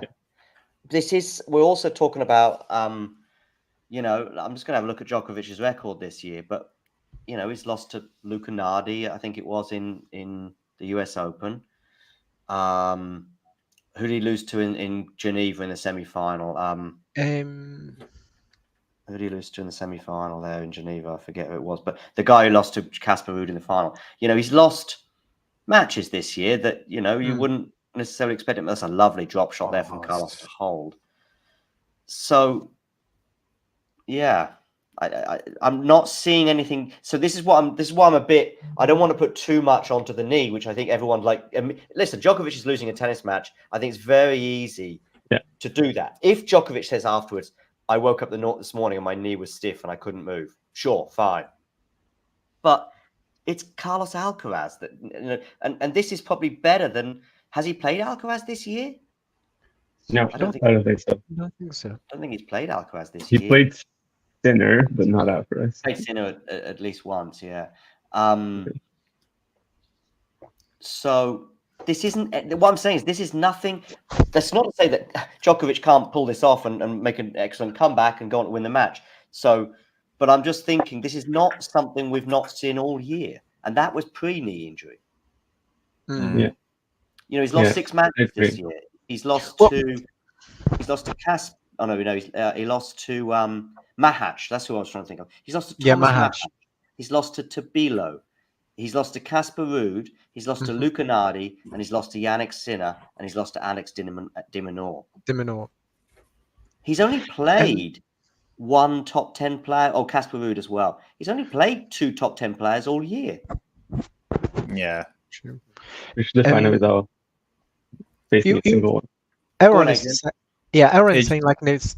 Sorry, Aaron is saying it's so bizarre. Like, you know, coming to Wimbledon, not winning even one title. Like for the whole, like, you know, for this year, it's just really, really bizarre for him and for everyone as well. And the thing is that, you know, when he was losing to Tabilo or like, you know, Mahach or whoever that is, he was not actually like really keen to win, but you know that it was just like, you know, it is just like 3 weeks after surgery, and he still so determined to actually playing Wimbledon is because he won the record. He won the, like, you know, the 8th title that is actually kind of a equalizer with Roger Federer. So he's so keen to actually have this title, and he's now got a chance because he's in the final. So I think, like, you know, he's now in a fighting mode. And in those matches that he lost, he was probably not, because it was not really that important to him. Yeah. But, like, you know, he's not actually showing it at the moment. I'm not quite sure he's actually holding back or not. But with the level he's showing, probably not enough for Carlos Alcaraz. Yeah. Eddie? I think that particularly I agree with when we're talking Alcaraz. I think Alcaraz is definitely playing some of his best tennis, and is physically extremely fit. He's very confident. So all of that's kind of Djokovic's kind of best prime. But I feel like for Djokovic to really, and I don't put it past him, but I would say Djokovic needs to play his A game extremely well, and because he doesn't have a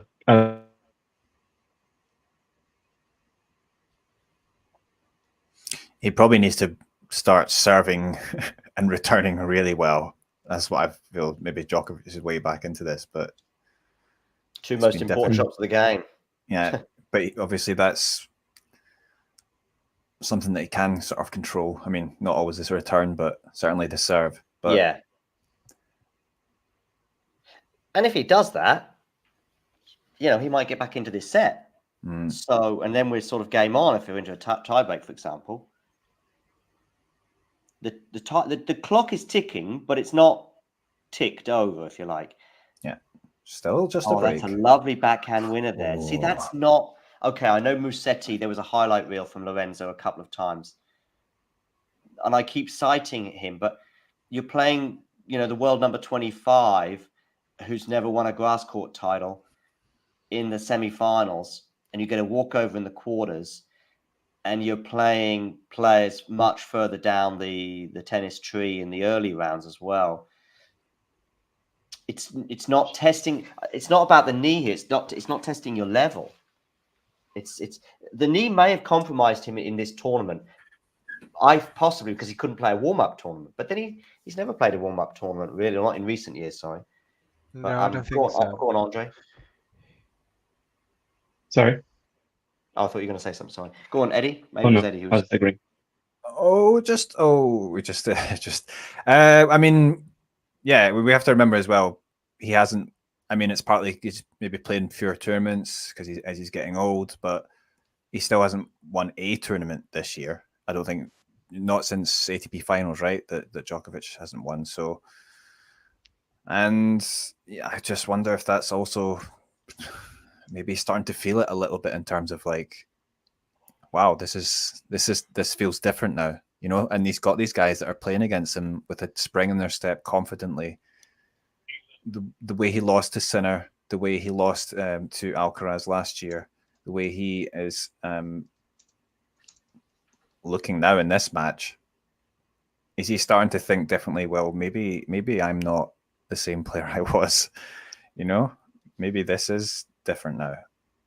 And I just wonder if that comes into a little bit mentally for him, which is weird to say because obviously he's been so strong mentally in his career. But like at some point, players, I mean, it's the physicality as well as just the sheer the habit of winning matches and tournaments. Carlos must not let go. Carlos must keep that. I spoke to Carlos in Barcelona last year, and one thing he said to me that had changed for him at that point compared to the year before was, I'm getting people where I want them. I'm getting them by the scruff of the neck. He didn't say these exact words. I'm paraphrasing. But I'm getting by the scruff of the neck, and I'm not letting go. I'm not giving them an inch. And that's what he needs to do right now. Because if he did just go, oh, this is maybe a little bit easier than I thought, that's when we see Carlos just drift to sleep for a couple of, you know, for 20 minutes. And suddenly he loses the second set and he's a breakdown in the third. I'm not saying it's going to happen, but that's what I think Juan Carlos Ferrero needs to be making sure he drills into Carlos right now. Do not let this go.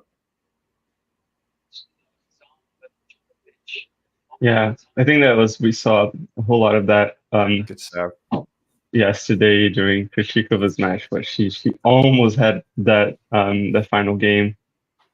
She almost lost serve a couple times, and I think that happens to almost everyone. And there's only a few players, I guess, who are fully able to clutch it out and just kind of like treat that final game like any other.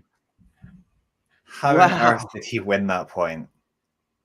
I suppose I'm very late because I haven't seen anything special right now. Sorry, you're going to see it, Andre. Listen, I'm guessing it's 30. Is it 30 love for you right now, Andre? What's the score of games wise? 4-2?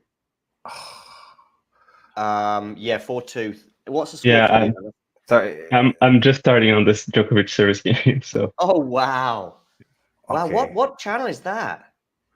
I'm on VPN on BBC, so that's probably why it's kind of little. Oh, okay. Oh, Carlos. That's another nice point as well. Well, it's going to be the third point of the game you were about to see.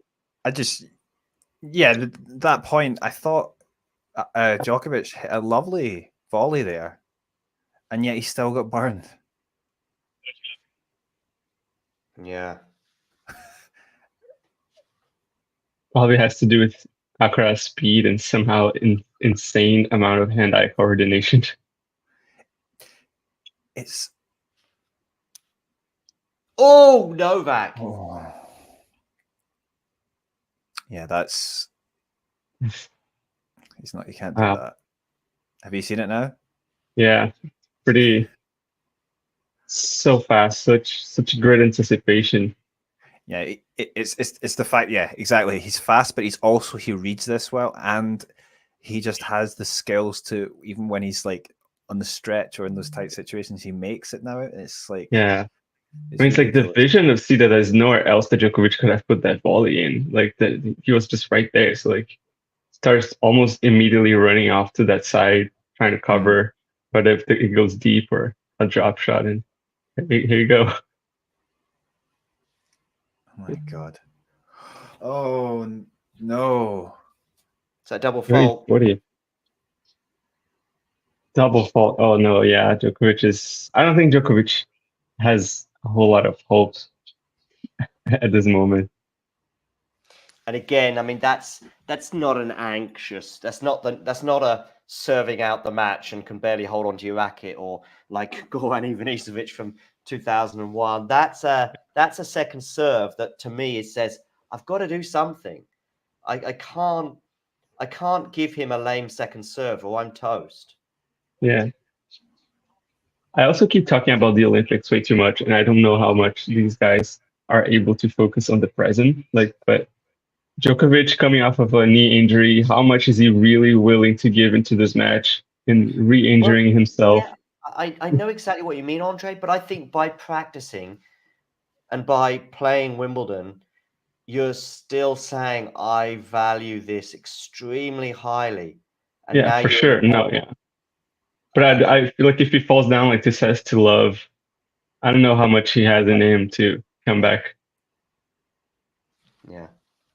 But no, yeah, 100%. I don't think Djokovic devalues winning Grand Slams. I was surprised he chose to play Wimbledon. I not because I didn't think he could, and I think in a non-Olympic year, sure, but the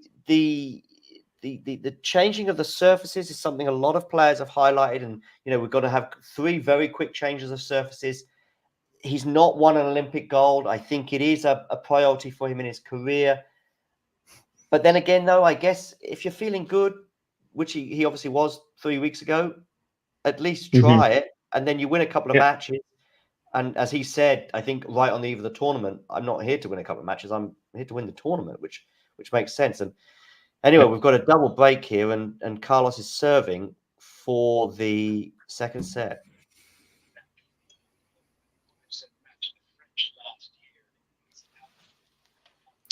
Yeah. It feels like, though, if Alcaraz gets this done... Oh, there's a little double fault there. But yeah, I think so. I really, based on what we've seen in these 2 sets, it's difficult to see Djokovic coming back. Against other players, yeah, maybe, but against this Alcaraz, it's difficult to see, but yeah.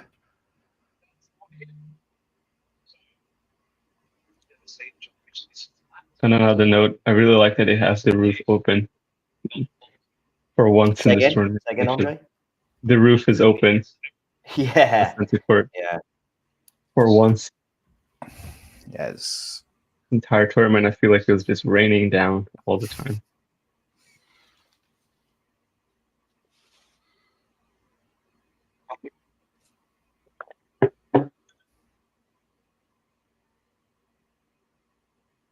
You're not going to the match? No, you're not going to the match, John, are you? I'm in Berlin, but I don't have a ticket. That's where we're at. I was in a similar situation on, what day was it now? Wednesday. But by this stage, I had a ticket. I was actually working on Wednesday in the office in Bonn. But Bonn and Dusseldorf is like an hour away, hour and a half. No, Dortmund, sorry. I can get my Dortmunds and Dusseldorf smelled up. But both are within an hour or 2 of where I live. So, but I'm in Hamburg this week for the ATP 500 anyway. So I've come an extra couple of hours, let's say, down the road to see what's going to happen. But I would say now, 4:30 local time almost, we're only a few hours away from kickoff. The likelihood is that I will end up watching in the fan zone. Fair enough. How good is your German, John? Not Fluent? bad.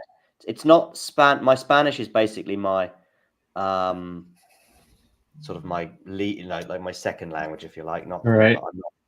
I'm fluent, but I'm not mother tongue level. But you know, my comfort, if you know, going out with friends, it doesn't bother me whatever language. If it's English or Spanish, no big deal, you know. Whereas if it was going to be a German only, just me and a German dude speaking German, it would be a bit more of an ask. But I'd get through it, if you like. Especially if we're going to watch a game, no big deal, because I can talk football German all night. But yeah, do you know? I don't know how sort of B1, if you know that European level, sort of intermediate, but hours on end is a bit tricky. Yeah.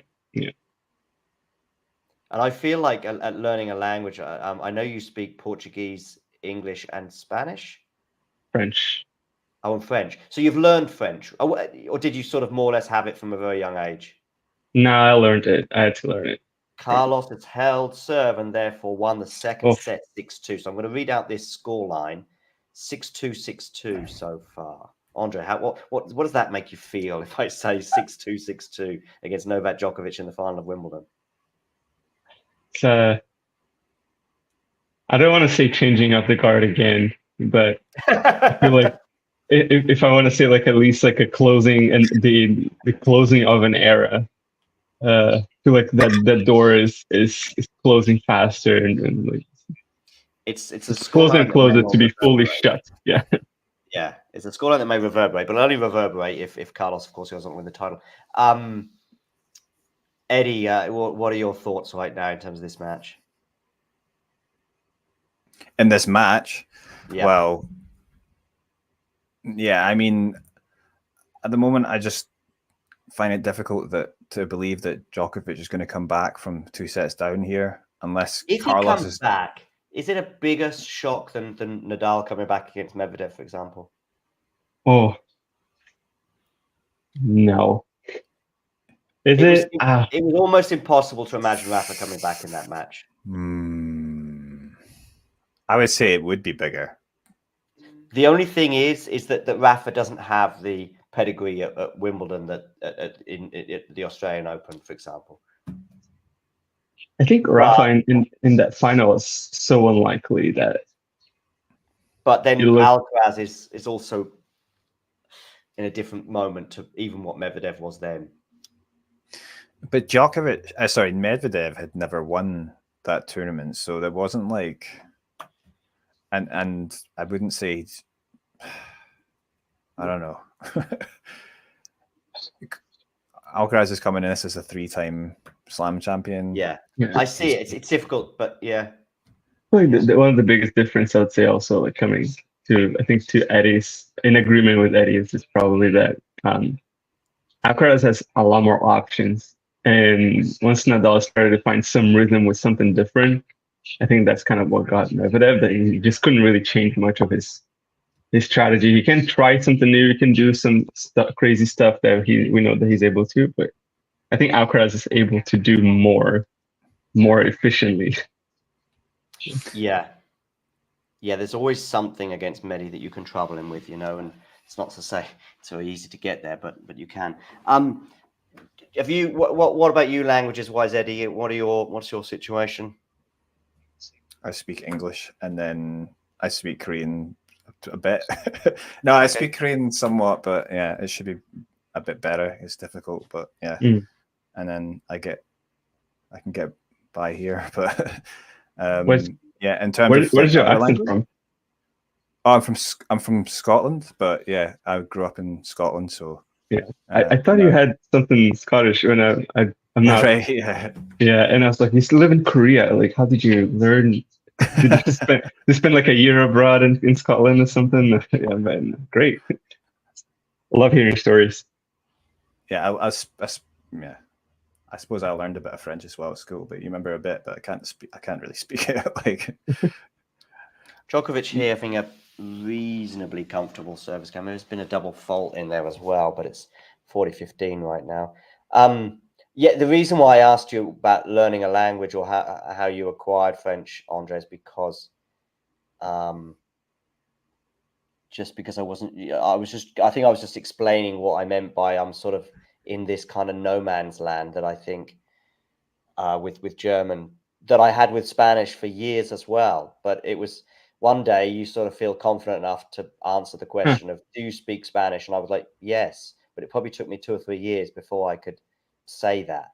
Whereas there's the other end of the spectrum is when you're a complete beginner, but that's when you're enthusiastic. That's when you come out of you have your first lesson and you think, oh, wow, I've got, 10 words or expressions and I won't be long before I'm fluent. But then that sort of early on enthusiasm can get deflated when you sort of get bogged down in a language. And that can last anything between, 5 months and 5 years, if you like. And I'm in that area with hi Adrian, I can see it. That can last anything, from years, Yeah, I get it.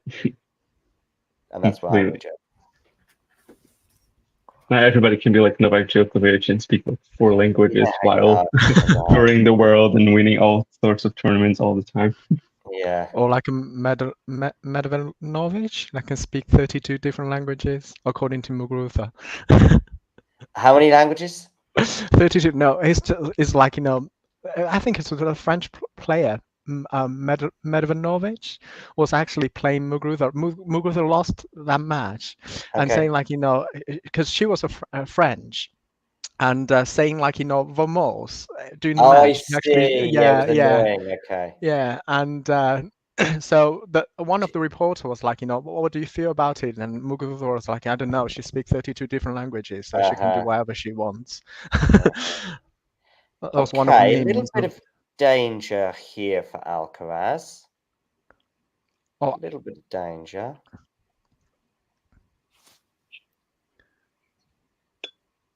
How many breakpoints has Djokovic had so far? 1, I think. I think.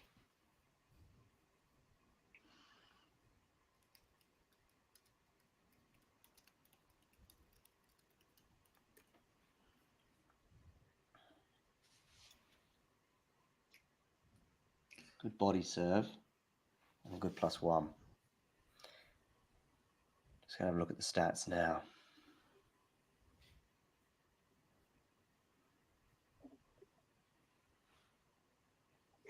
Yeah, one break point. Alcaraz has had 8 and taken 4. Djokovic has had 1, and that 1 break point came at a moment in the first set when he was already a double break down. It would have been quite important, of course, as all break points are to be converted, but there was still some way back for him in that first set. A break of serve here would feel important.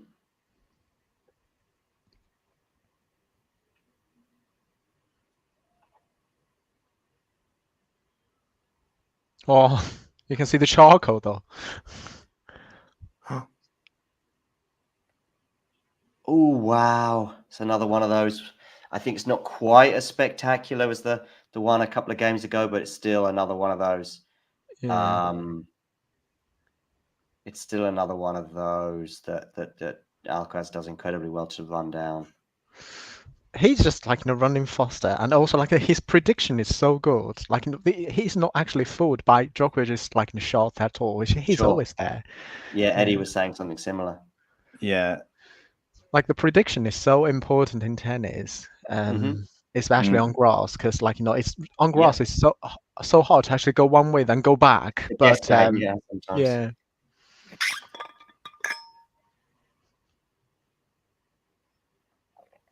Wow, see, that's turning defense into attack that I think maybe Alcaraz is the #1 in the world at, maybe Novak as well, but he's down in that point, and normally once you're down in the point against Novak, but he's able to just twist it. Yeah, there's these points that are just, like maybe against 9 out of 10 players, Djokovic is going to win these points, but then Alcaraz just different level. I don't know. That anticipation, that. Oh, he went for the Hollywood shot there.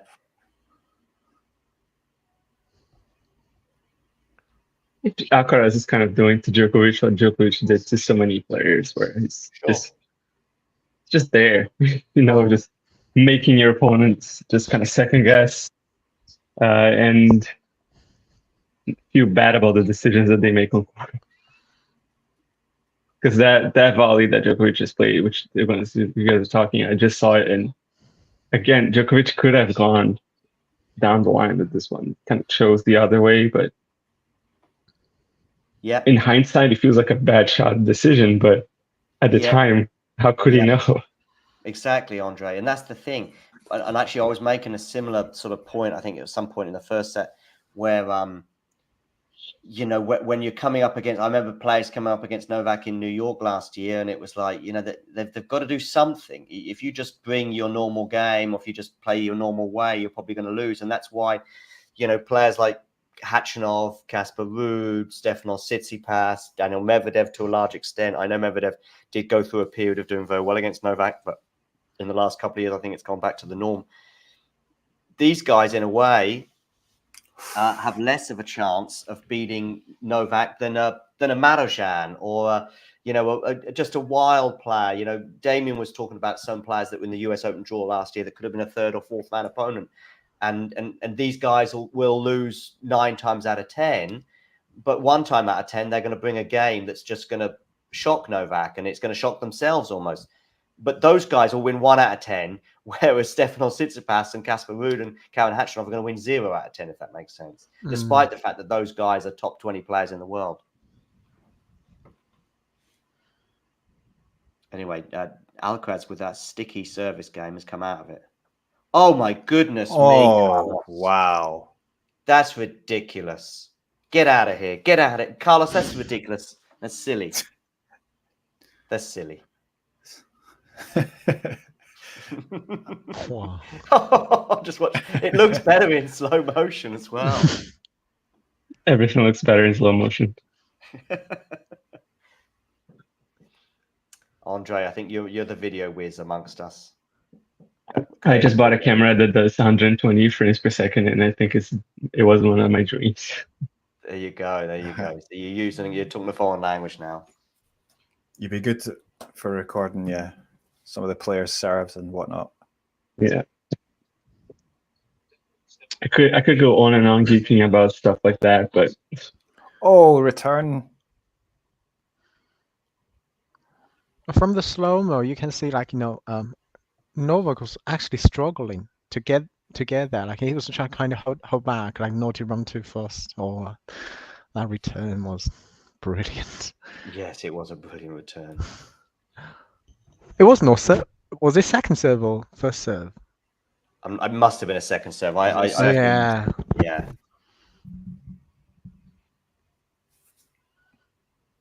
Wow, another second serve here. That Alcaraz is going to go big. Goes down the middle. Oh, drop shot. And Djokovic does enough. I mean, this feels like,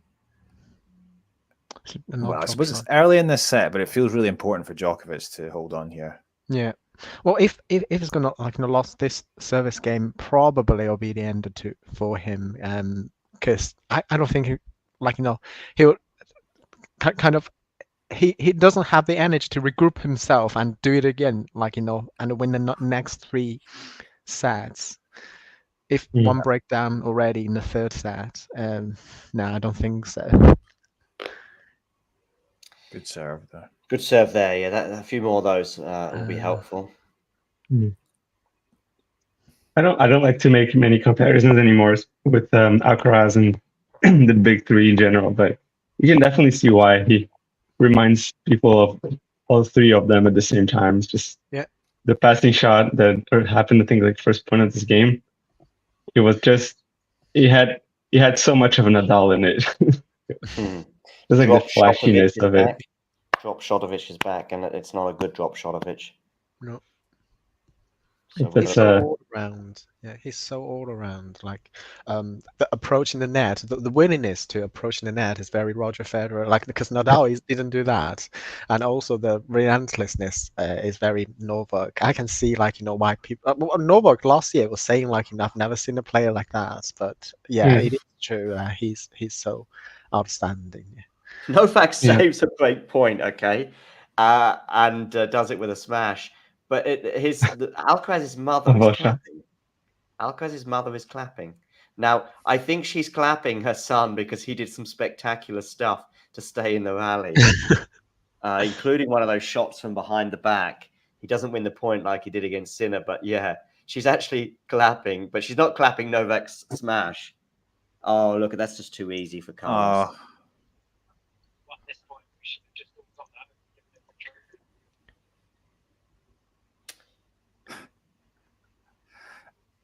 I mean, that was a great pass, but you could Oh, almost that's see a it great coming. pass. Yeah, you can see it coming. You can see it coming. Kren, I think Monfils would have won this. It was Monfils' Wimbledon to lose this year, Kren. Kren is a big Monfils fan, by the way.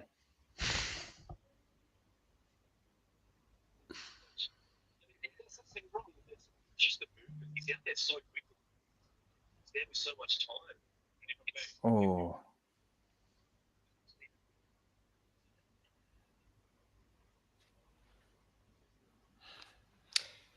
Anyway, we're at deuce. if this does end up being in straight sets, you know, a victory for Alcaraz, then it'll be very interesting to hear Novak in the aftermatch speeches. I think he'll just say something like it was a step too far. It was a step too far too soon, you know.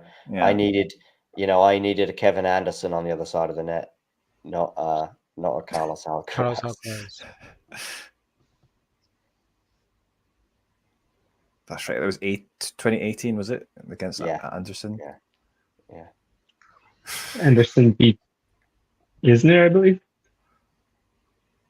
Yeah, In the exactly. semifinal. Yeah. Two epic semi-finals for very different reasons, but yeah. Yeah, that's the match that changed the actual rules of the game at Wimbledon because it went on for too long. What was the score in the end? 26-24. 26-24.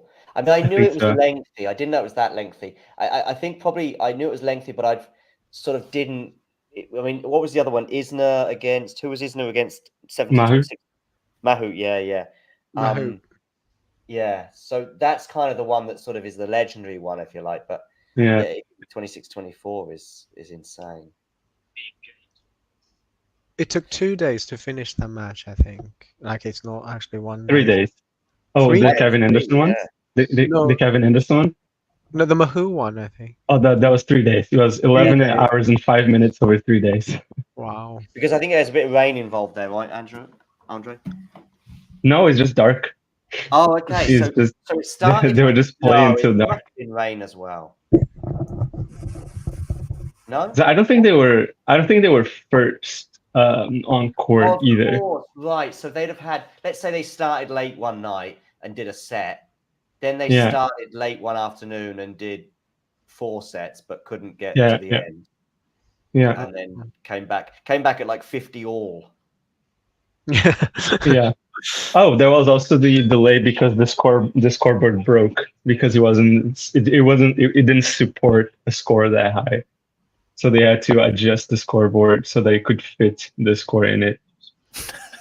At some point, like at 40, 49, 49. I think it happened twice even, and they just kind of like, I just put it to like infinity or something. Oh, that's a brilliant serve.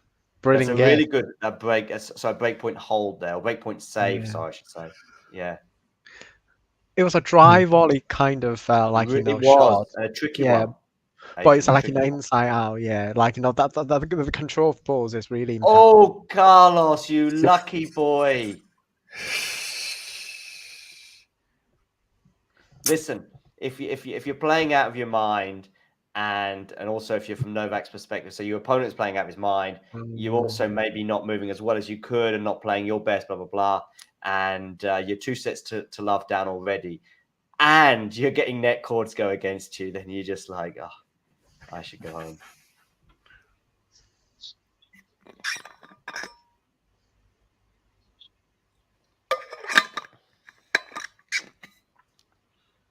What percentage right now, if it's a break point for Alcaraz, what percentage are we giving for a Novak win? I'm going 4.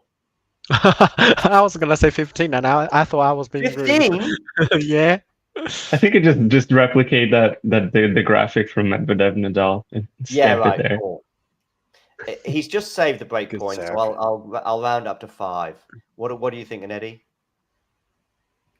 Or if Alcaraz gets a break here, or maybe No, right now. So we're at deuce. Oh, for Djokovic to come back? Yeah. Yeah, I would say like 10% maybe. If he holds, then I think you two are probably a bit closer at 10 or 15, and he might well do. That's how big. I was saying 4 at breakpoint Alcaraz. Yeah. That's one of those that the screenshots will be taken at. I think like the whole match is completely different from the Nadal Medvedev one, because we have to know that Medvedev, like all the shots are like so good, but meanwhile so monotonous, like it's so predictable. Like there's only several things that he can do. But Alcaraz is like if plan A doesn't work, he'll have plan B, C, D, and area like all different sorts of things. So The variety. Yeah. Djokovic screaming there though because he does hold, so he still believes a little bit. Yeah, it's a good sign because it means that he's trying very hard. Yeah, he's not giving up, and maybe he's he's not even giving up. giving a He's sign. certainly not going to give up. Maybe he's even giving a sign to his opponent there. Yeah. He likes to play games like that, like sometimes shouting to his own box to distract the opponents as well. I find it quite unethical to do that. You'll upset everyone there, Adrian. You upset the whole Nolo fam there. They'll all be coming for us. Kirit in the chat, by the way, wants to talk about Bronzetti against Sharif. They're in a WTA 125 final.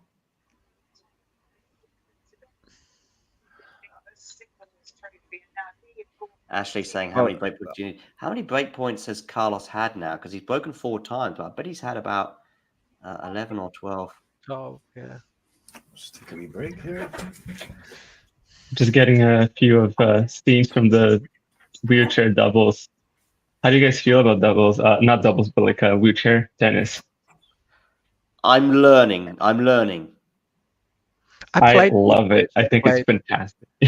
I watched a wheelchair doubles match earlier this year in Rio and enjoyed it a lot.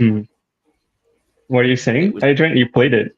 Yeah, I played because there is a professional wheelchair player like in my neighborhood, and I played him with the wheelchair rules, of course, and they're they're really, really powerful, and they're actually excellent players. Despite the condition, the shots are really, really solid. So if you're actually playing with them, you'll know that they're actually quite good.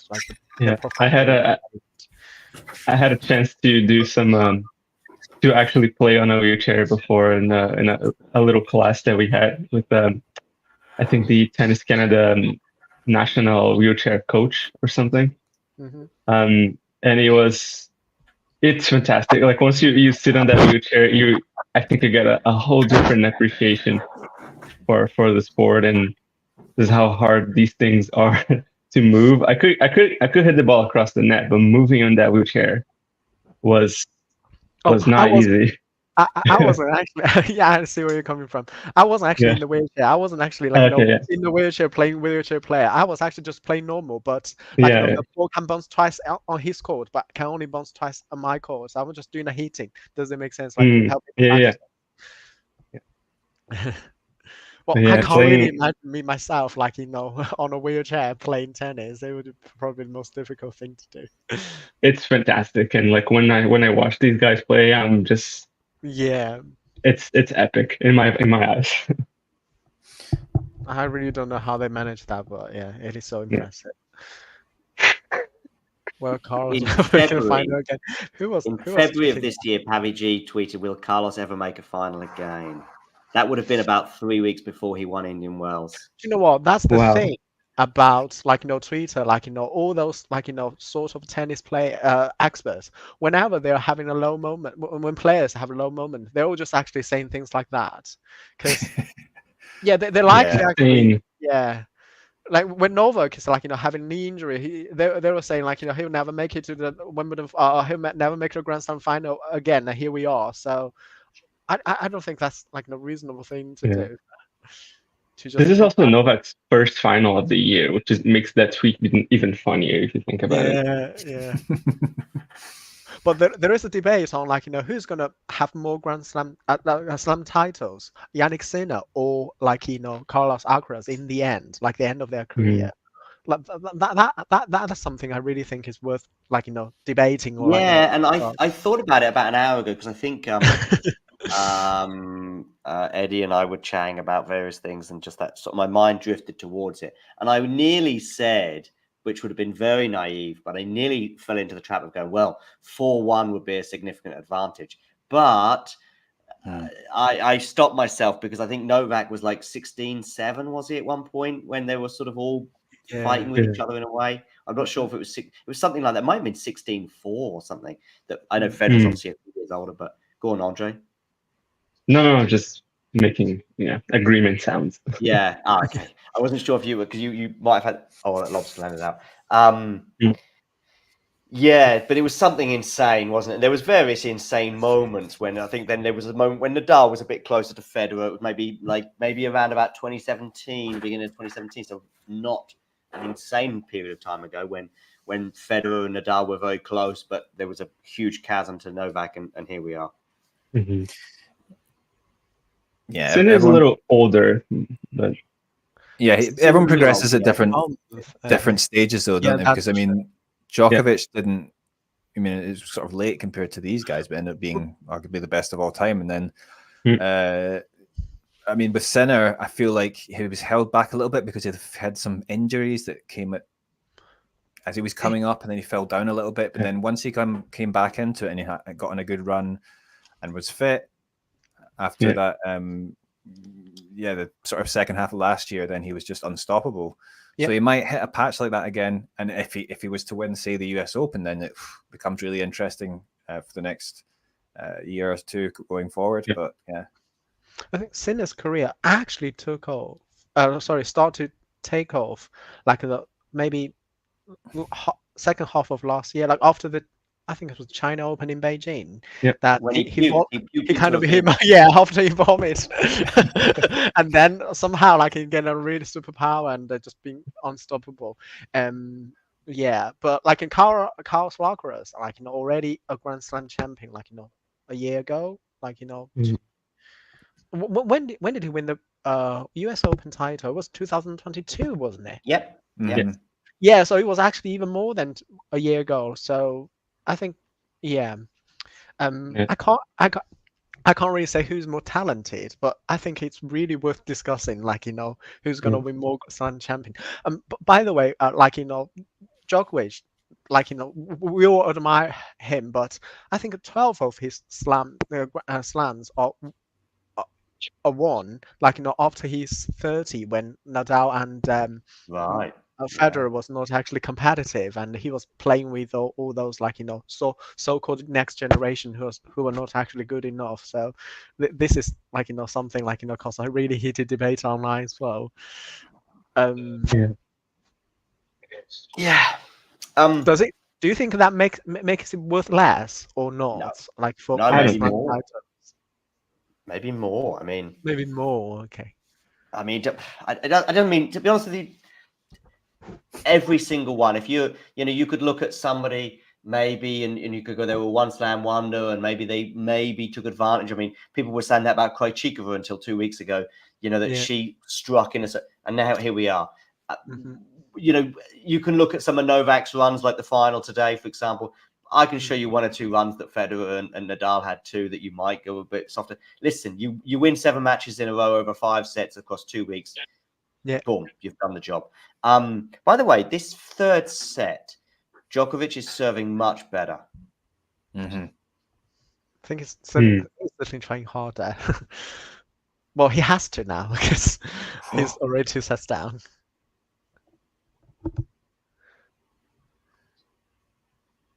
I think it's really important for Carlos to focus, like to keep the concentration rather than like, think like I already got this in the bag or something like that. Oh, of course. That's the one thing That's the biggest danger, the biggest chance of Novak getting back into this match for me is that exact thing. So if you eliminate that and Alcaraz stays on it 100% for the next 25 minutes, for example, Djokovic is going to have to serve out, out of his mind, which he can, and then we're in a tiebreak. So that's if Alcaraz does his job for the next 25 minutes, that's the kind of level that Novak has to bring just to get to a tiebreak. So you're almost closing the door, almost. I think like the next two. Oh, so sorry, you go. Oh, I was going to make a comment. I think Djokovic's forehand, I think he should be a bit more bold with those, because I feel like I've realized that the camera angle at Wimbledon is hard to tell, like in terms of like shot speed, especially if he goes down the line. But I feel like Djokovic's forehand, he could try to be a bit more aggressive with it. I'm not sure. But yeah, you were saying, Adrian. No, I'm just saying, like, it's especially like, when it comes to like 3-0 or like 4-0, I think probably Djokovic is going to take it up a notch, and Carlos really needs to focus and actually like just kind of deal with the challenge. Then if he can still like keep up with like what Djokovic is giving, I think probably he's going to win like straight sets. That's how I feel about it. Yeah. So I think... Novak. Now that is a moment, because 15-all, and you put that volley away, and there's been 4 or 5 of those today, and he does normally put those volleys away, and then it's 15-30, and you're 3-2, 15-30, and there's some daylight there, but unfortunately 30-15 is slightly different. And as Andre was saying, he should go. I mean, that was a really nice forehand approach. That he hit it really nicely. Yeah, just flat out wide. It was perfectly placed. Alcaraz got it back, but yeah, he should really be making that volley, and that's just a shame. But there's been about 5 of those that he would make 80% of the time. Actually, want to ask why do you guys think like he didn't make it to the make it the volley? Like why he didn't actually go through? Like why he hit the net?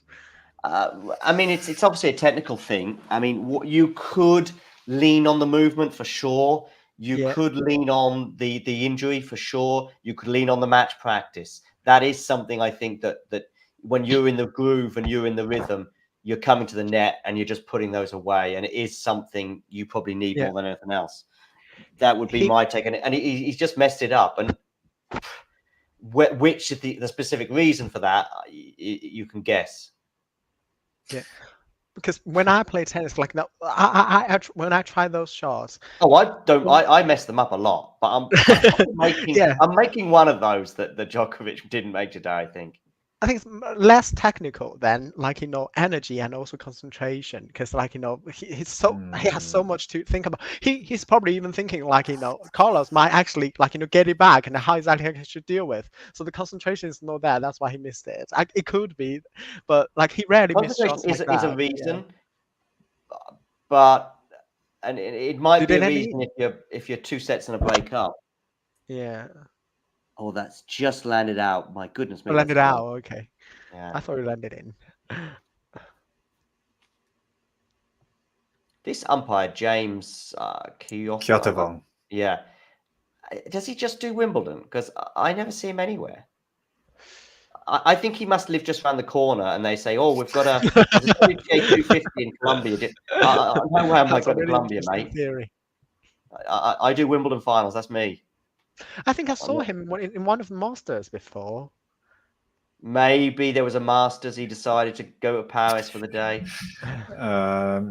I'd never thought. I just assumed that he's around on different tournaments. He's not only in Wimbledon, surely. I've never seen, and the reason I'm thinking is because I see a lot of the guys on the tour, and it doesn't really matter what the level, what the country in a way, and you just see the same face, and it goes through my mind sometimes. I've never seen him anywhere other than Wimbledon. And so when I saw him get announced today as the final, umpire, and I know he's done it before, but I was like, yep, comes along, does the Wimbledon final, and goes home again, takes the check.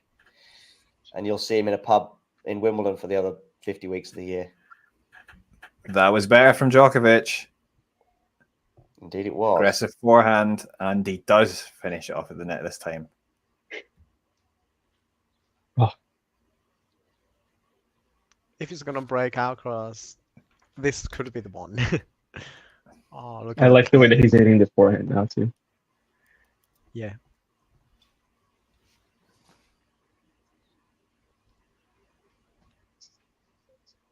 How Alcaraz handles this is also Yeah, that's really tells you a important. Because, lot.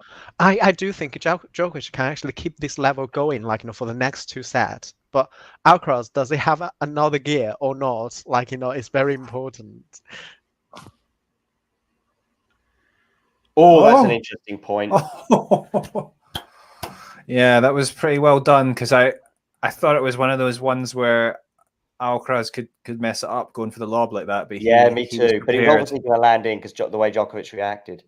Yeah, he was prepared, Alcaraz, and he seems very relaxed though. Alcaraz, it doesn't. In these tough situations, he seems to be doing well. So I agree, Andy. Like, he doesn't look like nervous or like, trying to figure out a way or struggling at all. He's still very relaxed. Mm. And everyone is talking about how relaxed he is when he's losing the point. Like, he always smiles. Like, when he loses a very important, like, he just enjoyed tennis. Like, overall.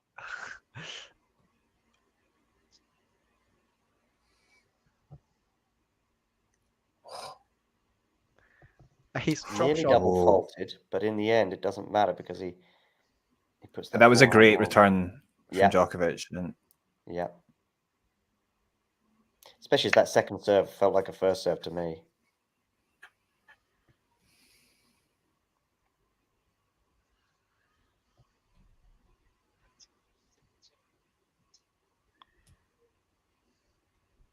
Big game, this. Yeah, Djokovic is going to need to be doing a lot of this stuff if he wants to compensate for Alcaraz's, great anticipation and movement. I think if we should look, if somebody can ever find a stat of points won by rally length, Alcaraz probably is winning the vast majority of the long rallies. And that's kind of the point I was trying to make in the first set. Yeah. There we go. Excellent return again. Again off a very aggressive second serve, but Djokovic did really well with it.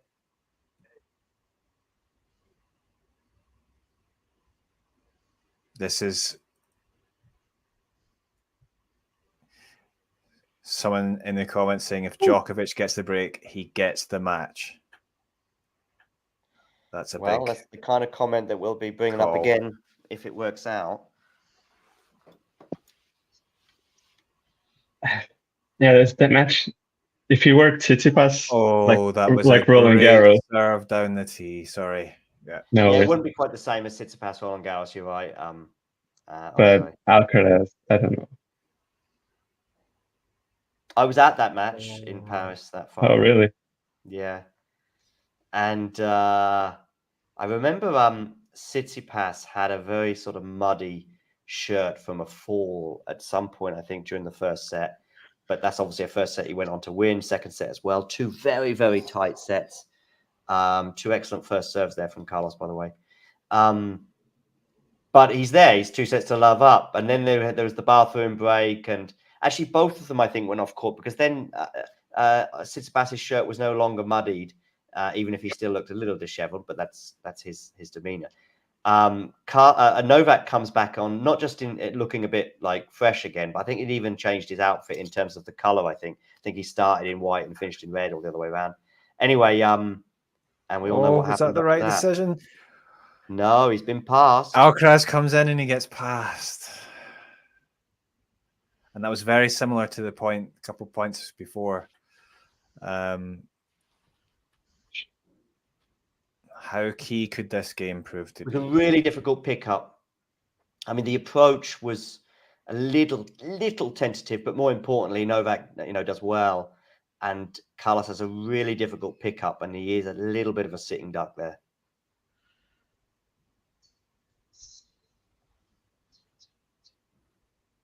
Oh, This is not my going to land in, is it? goodness. No. See, it's a good serve there, but Novak's return, despite how good that serve was still pretty good. That Carlos had to do something a little extra special with as well, but he did. And Djokovic Yeah, couldn't quite it's deal a with bit it. awkward for Alcaraz, and he got it onto the line, didn't he? And Oh, wow. It's just the level that Alcaraz is playing is just able to kind of forget about the last point. Chalk flies up. wow, Flies up into the face of those that doubted Carlos Alcaraz. His dad, very excited, point to his head. Yeah. He's not like that dodgy situation for him wasn't brought about though by any carelessness, any clowning around as Damien would call it, or overconfidence. That just happens when Novak is returning as well as he is, but he's emerged and he's doubling down in terms of his strength. And I think that's going to do him good now. Let's see if Novak though can keep up this level, because it's become quite interesting. Yeah, I was gonna say like it could be like you can't break and you got broken situation because all your energy invested on breaking the Carlos serve we've seen it many times. Yeah. Although Djokovic's done well on the first point there, but yeah, I know exactly what you mean.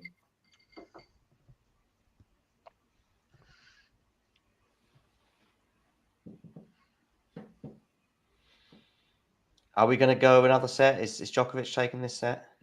Don't think so. Don't think so. It might go into say tiebreak or like a 7-5, but I think Carlos still there. Like he's not actually holding back. He's not actually back off a little bit to let Djokovic shy. He's still fighting fire with fire, and it looks like it. Yeah. I would like to see a tiebreak just because I want to see clutch Djokovic versus clutch Alcaraz and see who comes on top. I have to say Novak is serving way better this set than the previous two sets. The place, it's not about speed, it's the placement. Like it's always at the corner on the line, and it's so good. And his serve, I think, is probably the most underestimated weapon of his. His serving is so good.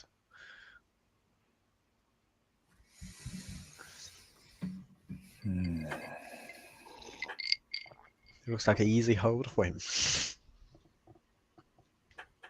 Oh, good return, but that was well picked up by Djokovic. Dealt with that one very, very well. Oh, Djokovic talking to the umpire there? I don't know what that was.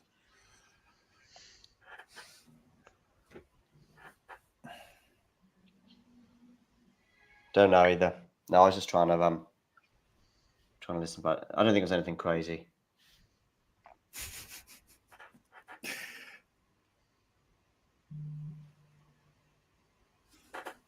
Good hold there from Novak, particularly as Adrian was highlighting about the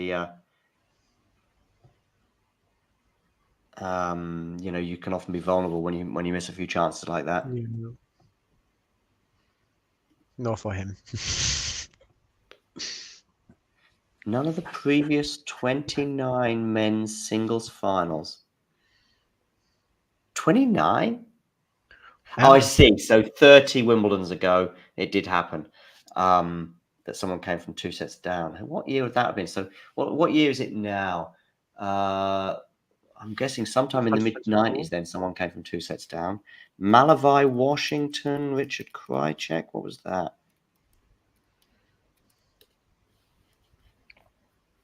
There's Edberg. No, it was before then. No, this was a straight sets win for Krajicek. Let's have a look. But it is saying none of the previous 29 with the players winning the opening 2 sets. That's right, yeah. But does that mean so no one has done it in 30 years, basically? No, no, that's because it's only matches where the players won the opening 2 sets. So that's true, right? Yeah. Right, yeah, because of course it wouldn't have happened every year for the last 30 years. Yeah, right. So it's probably sometime in the 60s. Probably sometime in the 60s.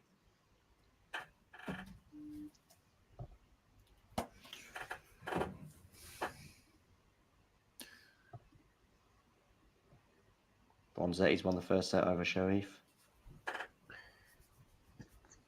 That's a 1-2-5, is it? Yeah, in Palermo maybe or somewhere. I thought Palermo is 250. Yeah, I thought Palermo was 250. Yeah, you might be right, Adrian. Is it? Okay. Oh yeah, this is in France, in a place I can barely pronounce. Contre. Be careful. Yeah, I know.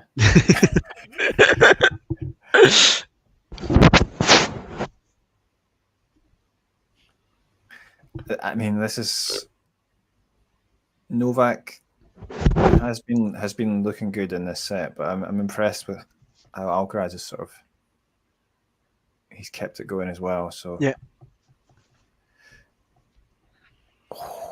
yeah, and perhaps we are going to go to a tiebreak. Who knows?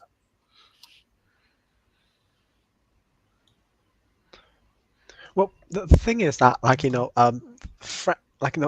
clay and grass are so different, the course, and how did he actually manage so well? Something really beyond me, because you see some, like, you know, really good clay court players, say Casper Ruud or, like, you know, Tsitsipas, they just struggle on grass, but it's not the same thing for Carlos.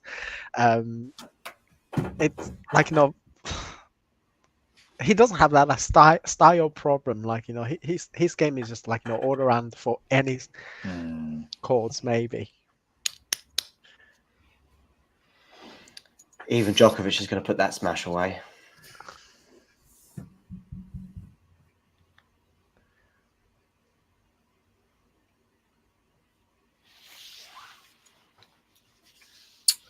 And yet, after all this, Sinner will still be number one, so that's something to bear in mind. If Djokovic wins, I think it goes back to 2. Am I right? I think if Djokovic wins, the title, he goes back to number 2. Oh, really? Okay. I can't remember where they are, to be honest, but I think so. I think Sinner's got just enough to stay number 1, because of course Djokovic lost the final last year. So I think Djokovic is still number 2. Alcaraz is number 3. 2 right now. Yeah. Oh, I see what you mean. So I said okay. Yeah. So he's number 2 right now. Does he go to number 1 if he wins? Maybe. No, because Alcaraz is defending champion. Like, nothing changes. Yeah. If he wins, but does he go ahead of Sinner? No, Sinner's still number 1 regardless. If Djokovic wins, he doesn't go ahead of Sinner. Okay. Sinner has 9,500 points. Djokovic's max is 9,160. Wow! So by 400 points. So yeah, I was just wondering whether Alcaraz was going to step up and really go for it here, but I mean that was because obviously if he wins this game, he was going to serve for the match. Yes. So yes, stepping it up. Let's see if he gets some second serves to attack. 106 miles an hour, that winner speed. He's going to have a second serve here. Oh, this is. But Carlos is so in the zone. Like, there's no, like, loose end to tide or anything. He's just, like, you know, doing good depth on that return from Carlos. That's a forehand that he should have made. It's not going to. It doesn't matter because I think Djokovic has gone long, right? Yeah. Yeah. Oh, love 30. Have you managed to catch up a little bit, Andre, with your stream? Love 15. All right, you're not far. So I'm a point behind. Yeah, that's not bad compared to where you were. Oh yeah. Yeah, so Swan, I thought he might become number 1 if he won, but He does not. okay. I'm looking at the live rankings right now. Sorry. Oh yes. Stepping it goodness. Up. That was. Yeah. Sinner remains number 1 by 400 points. That's what the live ranking says. Yeah, but that hasn't really been in the final, right? No, his next and max is the same. That was a great serve volley. Finally for Djokovic. I thought if the live rankings the live rankings right now, I thought the live rankings will have Djokovic in the final. If he won the final, no, it says next and max. Oh, okay, it has so the max. There's the max. The max does not give him enough points. Oh, Carlos! Oh, Carlos! it Did just he miss or did he win? I've deliberately Yeah. left it like that because I know how it sounds, and you could interpret it in two different ways, Andre. What is the score on your screen, Andre? 40-15. It's Okay, Oh. Andre, on your screen it's 15-40, is it? No, it's just broke. Yeah, okay, so you've seen it. Oh wow. Okay. Okay, so Carlos just kind of heading off of this. And Djokovic just banged he into did. the He did camera. actually work harder in this game, though. He did work really hard. That dry volley forehand was so impressive. Oof. Imagine how crazy it would be though if Djokovic broke back here. But I don't. What I are don't the see odds it. on But... Djokovic winning the match now? 1%? That would be fair. Like, what are the chances that he breaks now? Like, he hasn't broke the entire match. Yeah, No, he's had 2 break points, I think. but it would have to be a bit of a wobble here from Carlos for that to happen, I think. But of course, it's always difficult to close out matches. But Yeah. it On your looks serve, like yeah. it looks like Alcaraz is in the zone, though. If I'm being honest, like he's He's not just. slowing down. He's not slowing down at all. But this first point, I mean, Alcaraz, it could have can been set the worse, tone. by the way. Alcaraz has had 13 break points. So, in fact, to be honest with you, if I was Alcaraz's coach or mentor, I'd be going, what the hell are you doing? You're only breaking 4 from 13 chances? Yeah, but how many times have we seen that and then some break points emerge? Okay, 15 love, but he got away with it a little bit there, I think, Alcaraz. Yeah, I just feel that was a bit of a letdown there from Djokovic's point of view. It's just a shame that I'm not gonna witness the final point of this match at the same time as you guys, but whatever. Shall we pause? I can pause. No. Go on. You guys need to be on time. No, why don't you go away and come back in a minute? No, it's fine. I'll see you guys do it because I mean. All right. I think I'm at maybe 1 or 2 points, like slower than you guys. Oh, are you? Yeah, I'm actually 50. I'm watching BBC iPlayer, and I'm BBC 15. iPlayer. If you had the TV, it would be pretty quick. Oh, I've got okay. 30 love. I got 15. Serve out wide. I got 30 love now, but oh no! I'm sorry, Andre. I'm sorry. That's okay. I can see the score on the screen as well, so it's fine. 3 championship points. I think we're now looking at 0.1% for Djokovic. 2 years in a row losing to the same person. That's really rare for him. Yeah. If I play Damien again next year, I want to whip his ass because I don't want to have the same fate. Right, here we go. Alcaraz here, 3 championship points. Damn, the TB's gone long. 0.2%. See how this serve goes. 3 championship points. Here we go. Where are you going with this? The French Open Wimbledon double. Must have clipped the net because so it's a second serve. Double fault. And I don't think he wants to get the job done. Wants a little bit more action. I think probably about 10% of double faults are down to anxiety.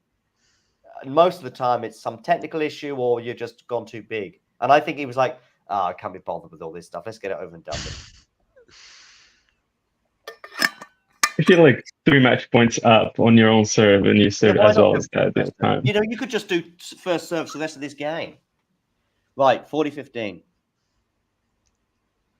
Into the net. Second serve. Comeback is on. Here we go. We'll be here for another 2 hours, yeah? She's sorry for the person who paid $10,000 for this. Good serve, but what a return from Djokovic. 40-30. Yeah. Good return there. Oh. All right, now stop messing about, Alcaraz. And it would be crazy if Djokovic came back here. Yeah, if he broke back now. Even if he doesn't come back in the match, but just broke back, it'd still be a bit crazy. 40-30, 3rd championship point. Is he getting his first serve in? Oh, he's now for the first time if he looks a bit nervous. Does look a bit, yeah. Here we go. Oh, that. Clip the net. I thought it was an ace, but no. Clip the net. So another first serve, prolonging the something. So first serve here, Alcaraz. Where are you going with this? You're going to clip the net again, and it's going to be another first serve, is it? I think it is. Just to give us more drama. I think it's another first serve. The cameras didn't show us, which is a bit annoying, but I'm assuming he took a ball because I saw a ball boy hand a ball up in the air. So I think it's another first serve. Yeah, it is, I think, from where Novak is standing. What Gets the first serve in, goes to the drive volley and misses. Oh my God. So we're at deuce. Wow. I thought he was going to go to let it the other bounce. side. Oh, I thought he was going to go the other way, but it seemed like the more natural shot. But I don't think it was going out, but I thought he might let it bounce. But oh wow. Okay, yeah. Holy moly! Should have let it bounce.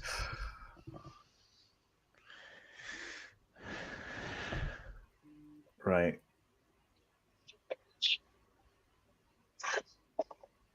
Oh, good serve. Good serve. He's got to put that one away. Has he missed? He's gone back in behind him and he's put it wide, hasn't he? Oh, Alcaraz he has missed, actually clowning around. Oh my God, we're at break point. Yeah, we are. How insane is this? And he should have won that one. I mean, the drive volley was a bit tricky, I guess, but I mean, he's only missed by a millimeter or two. Anyway, break point. Here we are.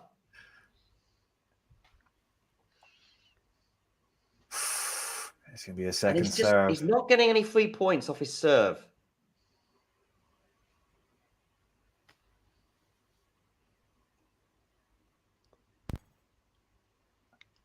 Has he got broken? Hey, oh my goodness! Broken. We're at 5-all. Oh, we're 5-all now. Psychologically, will that feel for Carlos? Oh my goodness! Come on, not even Medvedev choked that hard. I mean, actually, Medvedev did a pretty good job at the US Open at that time.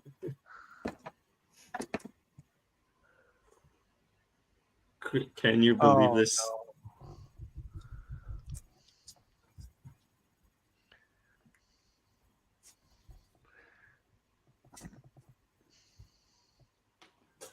That was an unusual moment in the match for sure. Unusual moment in tennis. Oh, put up the graph. Where's the graph with the percentages now? Oh, now he's going to start missing. Is this going to be 15-love Novak?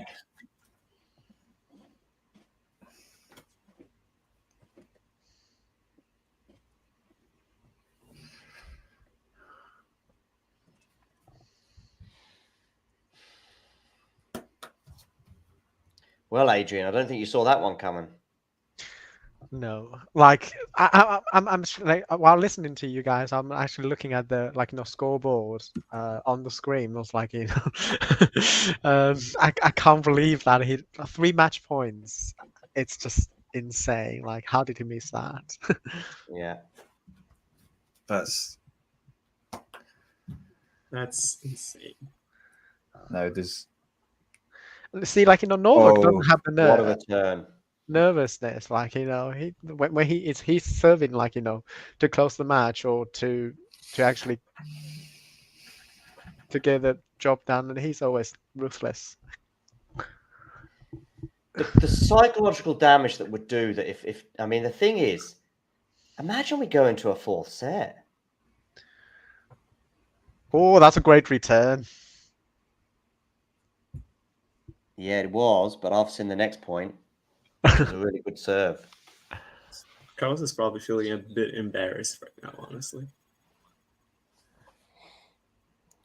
He's been there before, to be honest. Like, he's not been there with 3 championship points before and blown them like that. Yeah, man. While serving, and all of those points he could have won one way or another. Sometimes when you've got a match point or something, and just and he's held. You've got an unreturnable, nothing you can do about it. But all of those 3 points, in fact, every point in that service game, one way or another, he could have won. Whether you look at the double fault, there was some good returns from Novak, but Carlos could still have won those points from there.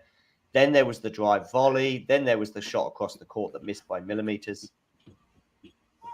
And yeah, here we Carlos are. has lost his weight. He's gonna need to regroup 6'5". very fast. Yeah.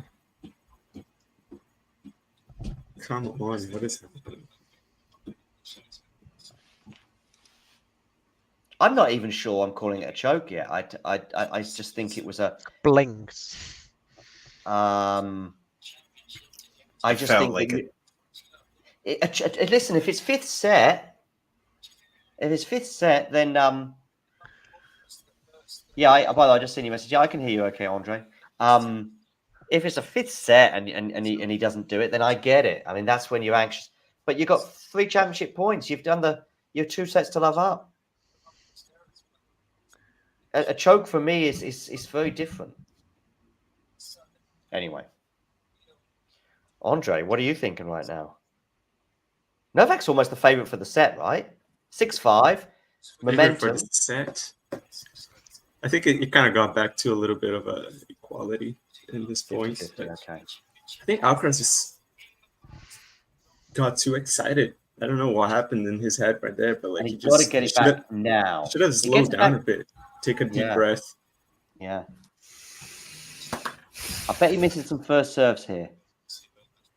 Okay, he's got that one in, and he's got that forehand in. Oof.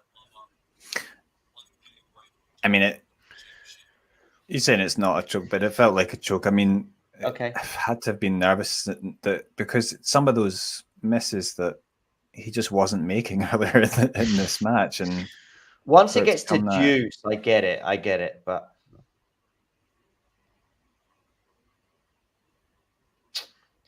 Well, whatever it is, we're here at 15 love, 6-5-6.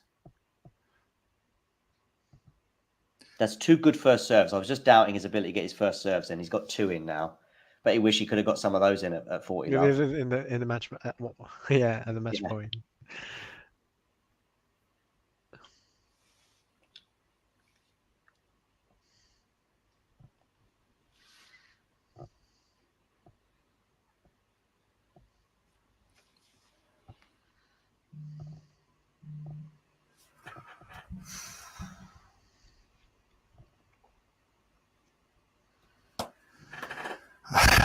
My phone went crazy after that game. I'm getting so many messages.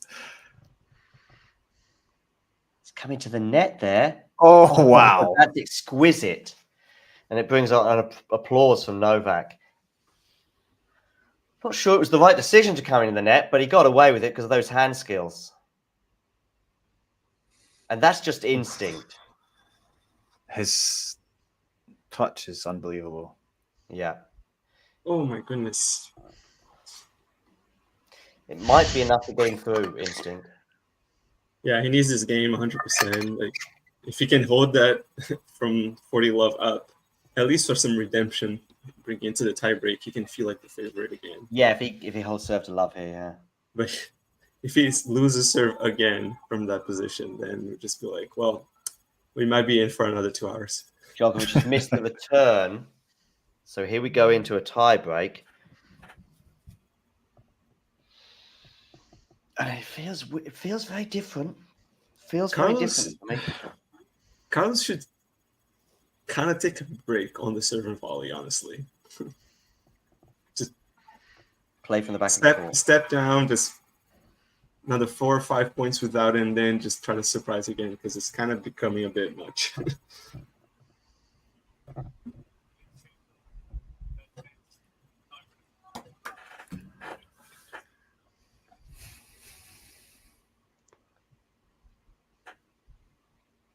Got the first serve in. What's Carlos going to do there? Novak makes that volley. Oh, he's made that, hasn't he? Or has he missed it? It's been called out. I think he's called out. Is it? He's challenging. But he's Djokovic looks shaking his head. I thought it landed in, but what do I know? It was one of those ones that sort of curled. It might have landed in, but it was closed. Oh, it's out. It has landed out. He should have won that point. He should have won that point.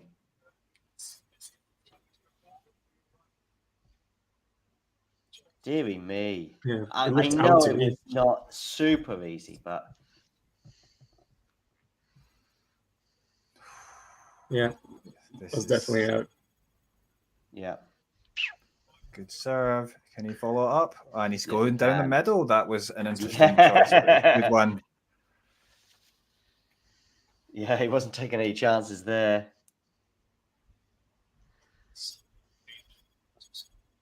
I don't know. For me, Djokovic wins this tiebreak.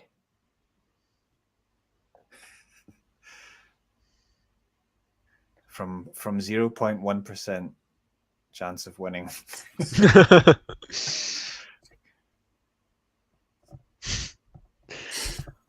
Yeah, but that still stands.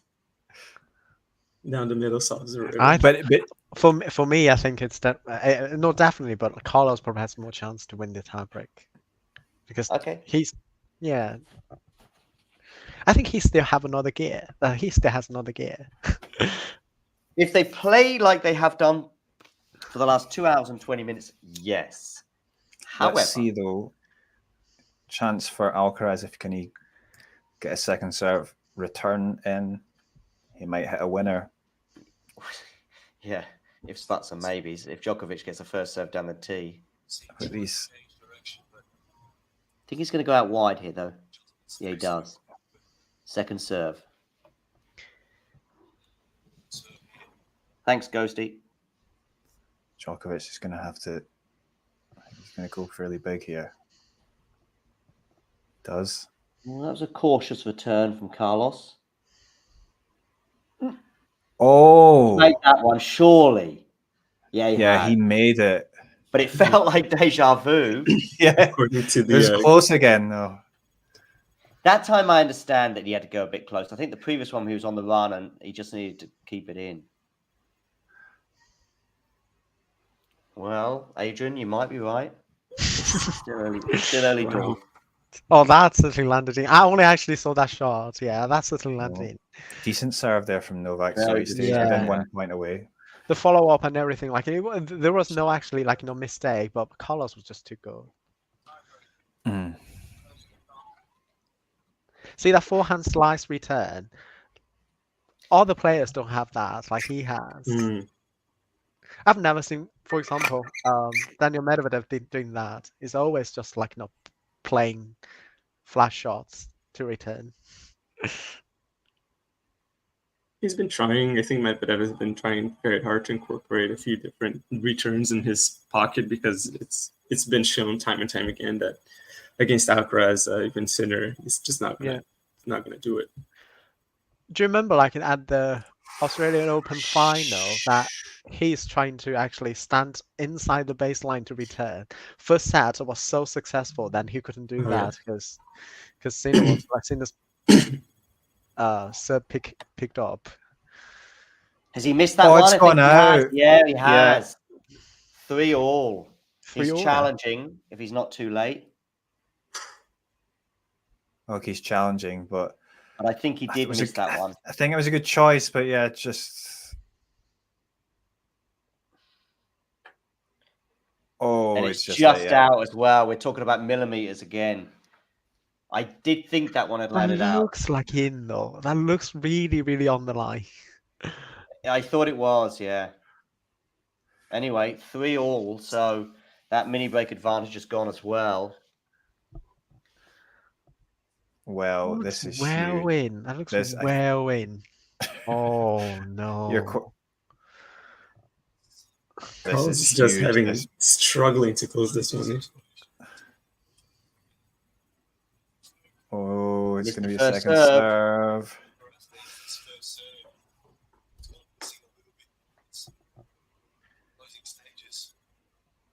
Decent second serve. Good backhand. Novak on the move.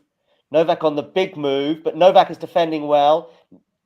He's got it. He's got it, that one. Picked up that one. Novak is smiling despite losing the point. We are still I feel he got away with that one a little bit. Djokovic did pretty well there. That was also great from Carlos. Yeah, which is probably why Djokovic is smiling. Wow. Yeah, that's probably the first time I've seen Djokovic move this well in this match. It's just like his touch under pressure is so good. Like that's a lot of players would just they're not getting that. They choke. If They might even get that, do but not that good. But Carlos can do it that good. Like it's Yeah, probably yeah. just like maybe two. Yeah, maybe just like half seconds. Djokovic probably would get that, but it's not. Like it's right there. See, like it would probably just like Second serve. millisecond.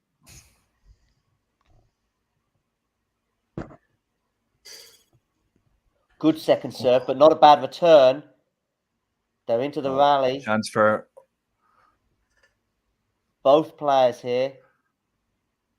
Djokovic has missed, trying to change directions.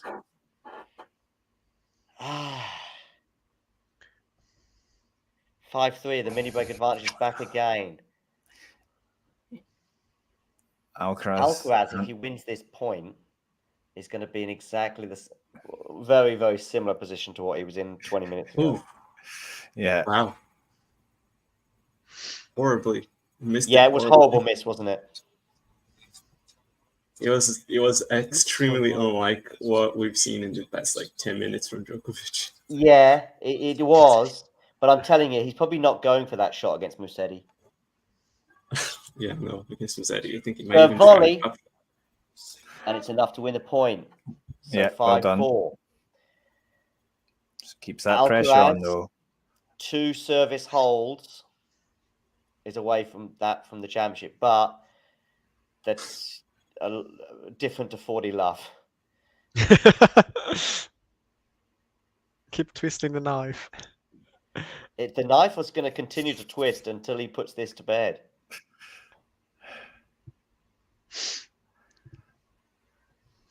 I mean, even 6-4 isn't the same as 40 love. 6-4, yeah. Oh, it's a leg. Does that clip the net? So it's going to be another first serve? Yes, I think so. So it's still a first serve. Can he buy one? Djokovic is ready. Gets the first serve Middle. in. Oh, wow. Oh, he dealt with that with aplomb. So we now have his 4th and 5th potential championship points. He's smiling because he knows where we're at. I forgot about it. He's not wearing that. I mean, he probably hasn't been wearing it all championship. He's not wearing the arm sleeve anymore. 2 championship points. That was a great drop shot. Yeah. I didn't see it coming at all. No, me neither. I guess that's the idea. Clips the net on the first serve. Feel like deja vu with the net clips and first serves and second serves when he was trying to serve it out. Hopefully he tries to at least do a regulation second serve instead of trying to blast it. Second serve. I know he was still on the first serve. He's now on the second serve though. He's on the second serve now, yeah. Yeah, no, I think he'll do a regular sort of. Yeah, you can see Novak is ready for that second serve. Oh! Novak into the net, and Carlos Alcaraz does get over the line finally for his 2nd Wimbledon title, his 4th Grand Slam overall. 6-2, 6-2, 7. 7-6. Took the scenic route. Let me see that final Took the point. scenic As route. only Carlos can. Oh, that's it. Oh. Look at me smiling. Grand Slam number 4 for Carlos Alcaraz. Eddie, are you okay for another 10 minutes? Yeah, sure. Great. Can you Absolutely. guys basically have a chat for 10 minutes about the match? I'm going to shoot off. Eddie, can you end the stream? I'm not actually in. I don't think I can. Oh, you did. Okay, don't worry. I'll watch you and I'll end. I can end the stream. But I'll be backstage or somewhere. But I'll end the stream. No worries. But didn't you log in, Eddie? I didn't log in this time though. Sorry, I just went from the link because you put the link in. Oh, Yeah. okay. Sorry, guys. I might need to go now. Okay, Adrian, you go. Yeah. Andre Okay. and Eddie, are you okay to chat for 10 minutes? Yeah, for Sure. Cool. You just keep Cheers, talking. guys. As soon as I know you've stopped talking, I'll end the stream. So as soon as you guys disappear, you just do your normal thing. I'll still end the stream. Guys, good luck and enjoy the 10-minute debrief. Okay. Wow. So, So As Alcaraz goes on to hug his family, he's probably doing that already for you. But what did you think? What do you make of this? Well, it ended up being a very Carlos Alcaraz sort of match, because I thought it was a bit strange how smoothly it was going up until when he was going to serve the match the first time. Obviously, he was up at 5-4 in the 3 match points, but I almost felt it was weird in the sense that, like, I mean, as recently we've had the French Open final when he has those dips up and down. He'd played, though, up until that point exceptionally well. Mm-hmm. I think the first 2 sets, maybe, I don't know. Novak, for whatever reason, wasn't at the level that we'd maybe expect him to be, whereas Carlos was playing very well. Obviously, Djokovic did come back into it in the 3rd set, and it was competitive, and I felt like we did see the glimpses of the level that we kind of expect from Djokovic, but I felt Carlos showed why he's such an amazing champion, and just brought out great tennis when Djokovic was stepping up. He stepped up as well and was able to respond the way he was reading some of Djokovic's plays, and then coming up with some lovely moments. Like I talked about his touch. I mean, I really just like under pressure, just some of those, his anticipation as well under pressure was brilliant. Disappointing though, perhaps though for Djokovic, because I mean I don't think it was a great. I don't know what you think about the tie break. Maybe he could have done a little bit better from Djokovic's point of view, but yeah. Yeah, I feel like the tie break, Djokovic didn't really capitalize, I guess, on the momentum from breaking back, and he held serve. He did well to stay and bring it back to the tie break. I think he made a few misses there. Even the second serve on match point, he missed the return. I think he should have made that one. But I mean, he was always going to be an uphill battle regardless. Like, even if you made it to that 4th set, like, it would take like some Alcaraz dipping severely for Djokovic to have a chance to bring it back to a 5th, and even into a 5th. Does he even have the energy anymore? Like, how is the knee really holding up? Like, I don't even know. It looked like it was fine from the movement he was pulling off, like in the tiebreak. But I feel like this is Novak Djokovic's knee notwithstanding. I think that was probably one of Carlos's best Grand Slam final to date, just by just how much he dominated it, and the fact that he was able to close it out in 3 sets, even though he had that pretty bad dip in the serving up 40 love to close out the match. And all of his other Grand Slams finals, like he didn't play well in the 1st set against Djokovic last year in Wimbledon. He played really bad against Zverev and Roland Garros in the 2nd and 3rd, and he had a pretty bad dip against Casper Ruud in the not that bad a dip, but he lost the 4th set, I believe, to the 3rd set against Casper in the U.S. Open final. But this one is just like Carlos very good mentally. His place as like a player who wins Grand Slams, Yeah, and it's scary for any other players if this is a glimpse into what Carlos is going to be like in the future in terms of like being this ruthless. Yeah. So what do you think Carlos did better than Djokovic today?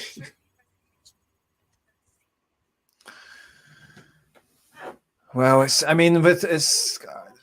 Djokovic's point of view, I mean, maybe he just wasn't quite. I don't know. It was a little bit strange in terms of some of the errors that he was making. I obviously know that he's playing an amazing player. I felt like Alcaraz though was just very. I mean, he was returning very well early on. That was really good. He was doing better and he was serving well. I think also I was just really impressed with he was very stable mentally, didn't have any dips, and I just felt he was even when Djokovic had those moments of I felt like this is his chance and he's going to pull out some amazing points here and win the points. It was just felt like Carlos was just there, like, and it was more often than not. Which, he was just in the zone. I don't know what were you thinking? I feel like there's this this year as a whole, and it's not finished yet, but we're just kind of we're just about like 3/4 of the way, I would say, probably. Yeah. And whatnot, but it's hard to see. It's hard to see where Djokovic is going to be at the end, but it definitely feels like a clear moment where he's dwindling. He's not the same anymore. We've been getting that kind of feeling this entire year, and then the next generation is finally like rising up to take the to be at the top of the game. And I think Carlos showed that. Like, he's just extremely fit, very youthful, very fast, great shots. And Djokovic definitely didn't feel like he felt like a player being about like 50 to 60% of his best of his full potential, if not less. Yeah, it just doesn't feel like we just haven't seen that real. Well, I would say the real Novak Djokovic this year. He's getting a big cheer as he raises the plate, the runners-up plate. But he's still number 2 in the world at the moment. But in the race, he's going to be he's at number 6, which is obviously way below what we would expect. But it has sort of felt like that, I suppose, in terms of his level this year. But and there's Carlos Alcaraz being presented the trophy by the princess, or It's, I think the Duchess of Wales, I believe. Yeah, right. Yes. I mean, you're from the UK. I forget. Sorry. And I have no idea what is any of this. Catherine, anyway. Her name is Catherine. Yeah.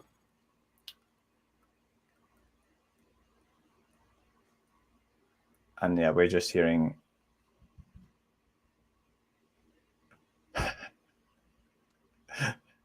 she said you're up against a hot opponent and they're all just whistling. Like, I don't know.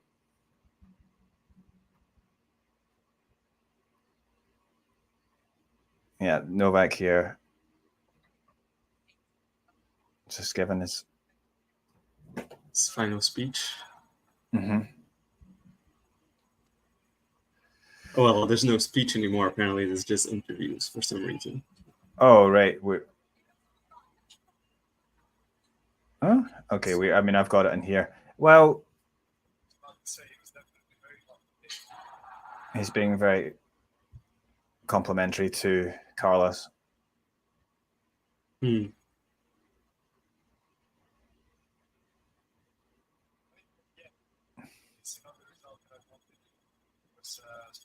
Yeah, and he says that Carlos is an absolutely deserved winner today, and it gives him huge congratulations. So, playing some amazing tennis, very complete tennis from back of the court, serve. I mean, he had it all today. Saying I tried to push him, save the 3 match points. Oh, you've got it there. Extended the match a little bit, but it wasn't. Oh, can you hear it from me? Sorry. Don't want to get copyright out of this. So we got there talking tennis. John saying, "Can he win another slam?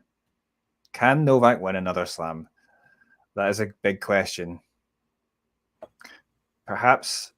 I would say, go on. Say I'll just say I would still put him in the mix for US Open and especially Australian Open, but it's not going to get easier here. What do you think? I mean, I think that I don't think he's going to be great for Wimbledon next year. I don't even know if he's going to be playing by Wimbledon next year. So I would still definitely put him in the mix for a US Open and Australian Open title. Player coming off like not winning anything really, because Djokovic didn't win any trophies this year. So the US Open is going to be at least a little fresher. Hasn't played as many matches, so he should be a little bit more fit than a lot of players. But he's and- going to yeah, try and play Olympics though, right? So That's he's going to have true, to yeah. prepare for that. And yeah. So in terms of winning another slam, I think he could have won another one in him. I don't think that it fully depends on him though. I think he's gonna have to need some kind draws, few upsets of players that can beat him. Even Medvedev, I think Djokovic wouldn't necessarily be liking to see him in his way. So yeah, would you put Yannick and Carlos, of course, would you put them above Djokovic then going for US Open then? I would. I think at this point, that's what makes sense to me. I want to see the results from the hard course right now because it's been a while since we've been out of the surface. Yeah. But I would definitely put them as players who are more consistent that I feel like are able to hold their level for longer. And Djokovic hasn't necessarily been in his best, so he's not really giving me much reason to think that he's.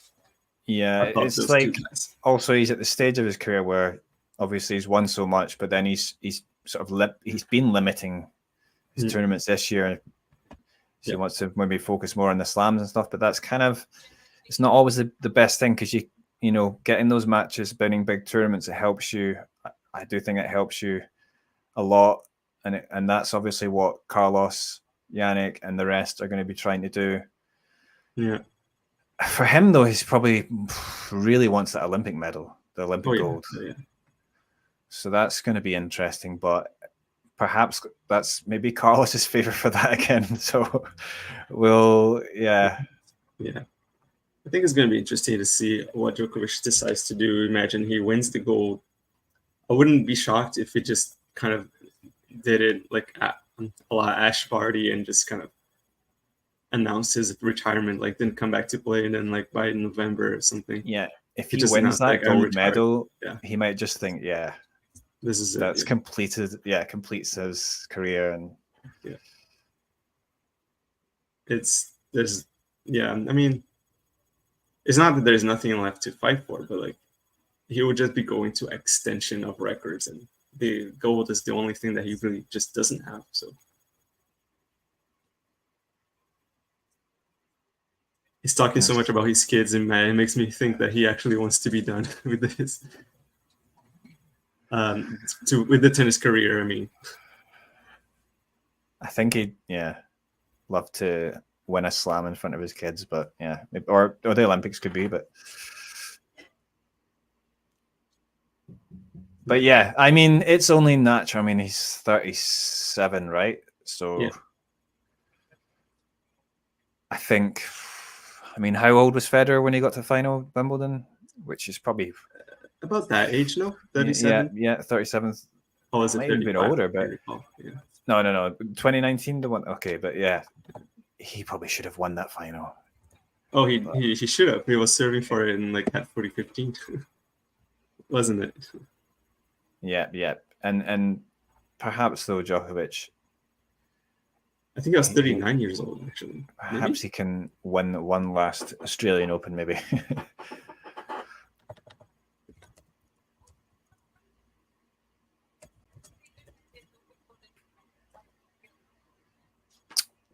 Okay, so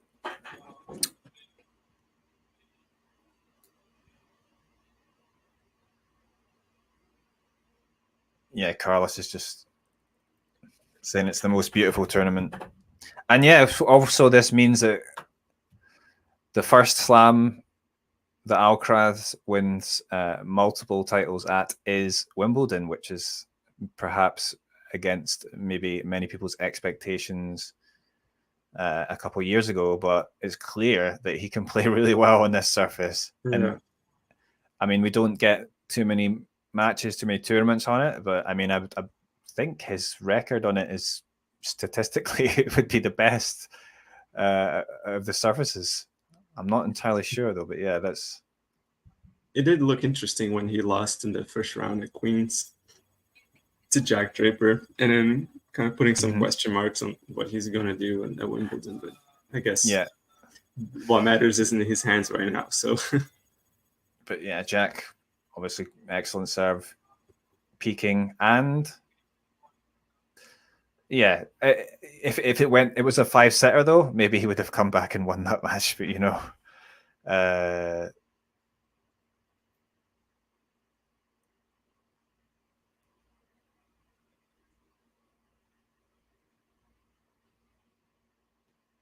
yeah, his serve was really good today, actually, for the most part. Mm-hmm.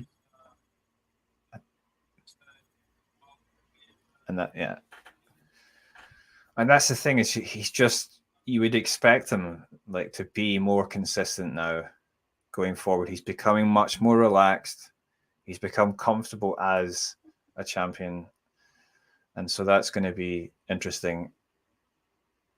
Can he maintain that sort of consistency now?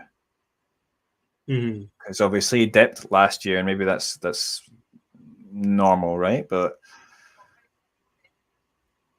it's probably going to go up and down a bit. But I think he's definitely going to go for while he's that young, and it's not going to feel the injuries coming as much as older players. So again, be a bit more generous with his schedule. I think he's going to be trying to go for Canada and Cincinnati. Obviously, he's going to try to win the title. He got so close last year, and obviously going to do everything in his power to try to get the U.S. Open at this point. But I heard some boos there. I think that was probably in reference to the football there. But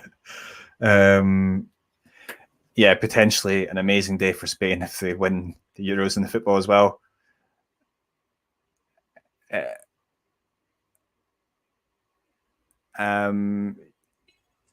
You're in Canada, right? Are you? Yes, I am. Yeah, so Canada just missed out on 3rd place at the Copa America. Yeah, it was an interesting campaign.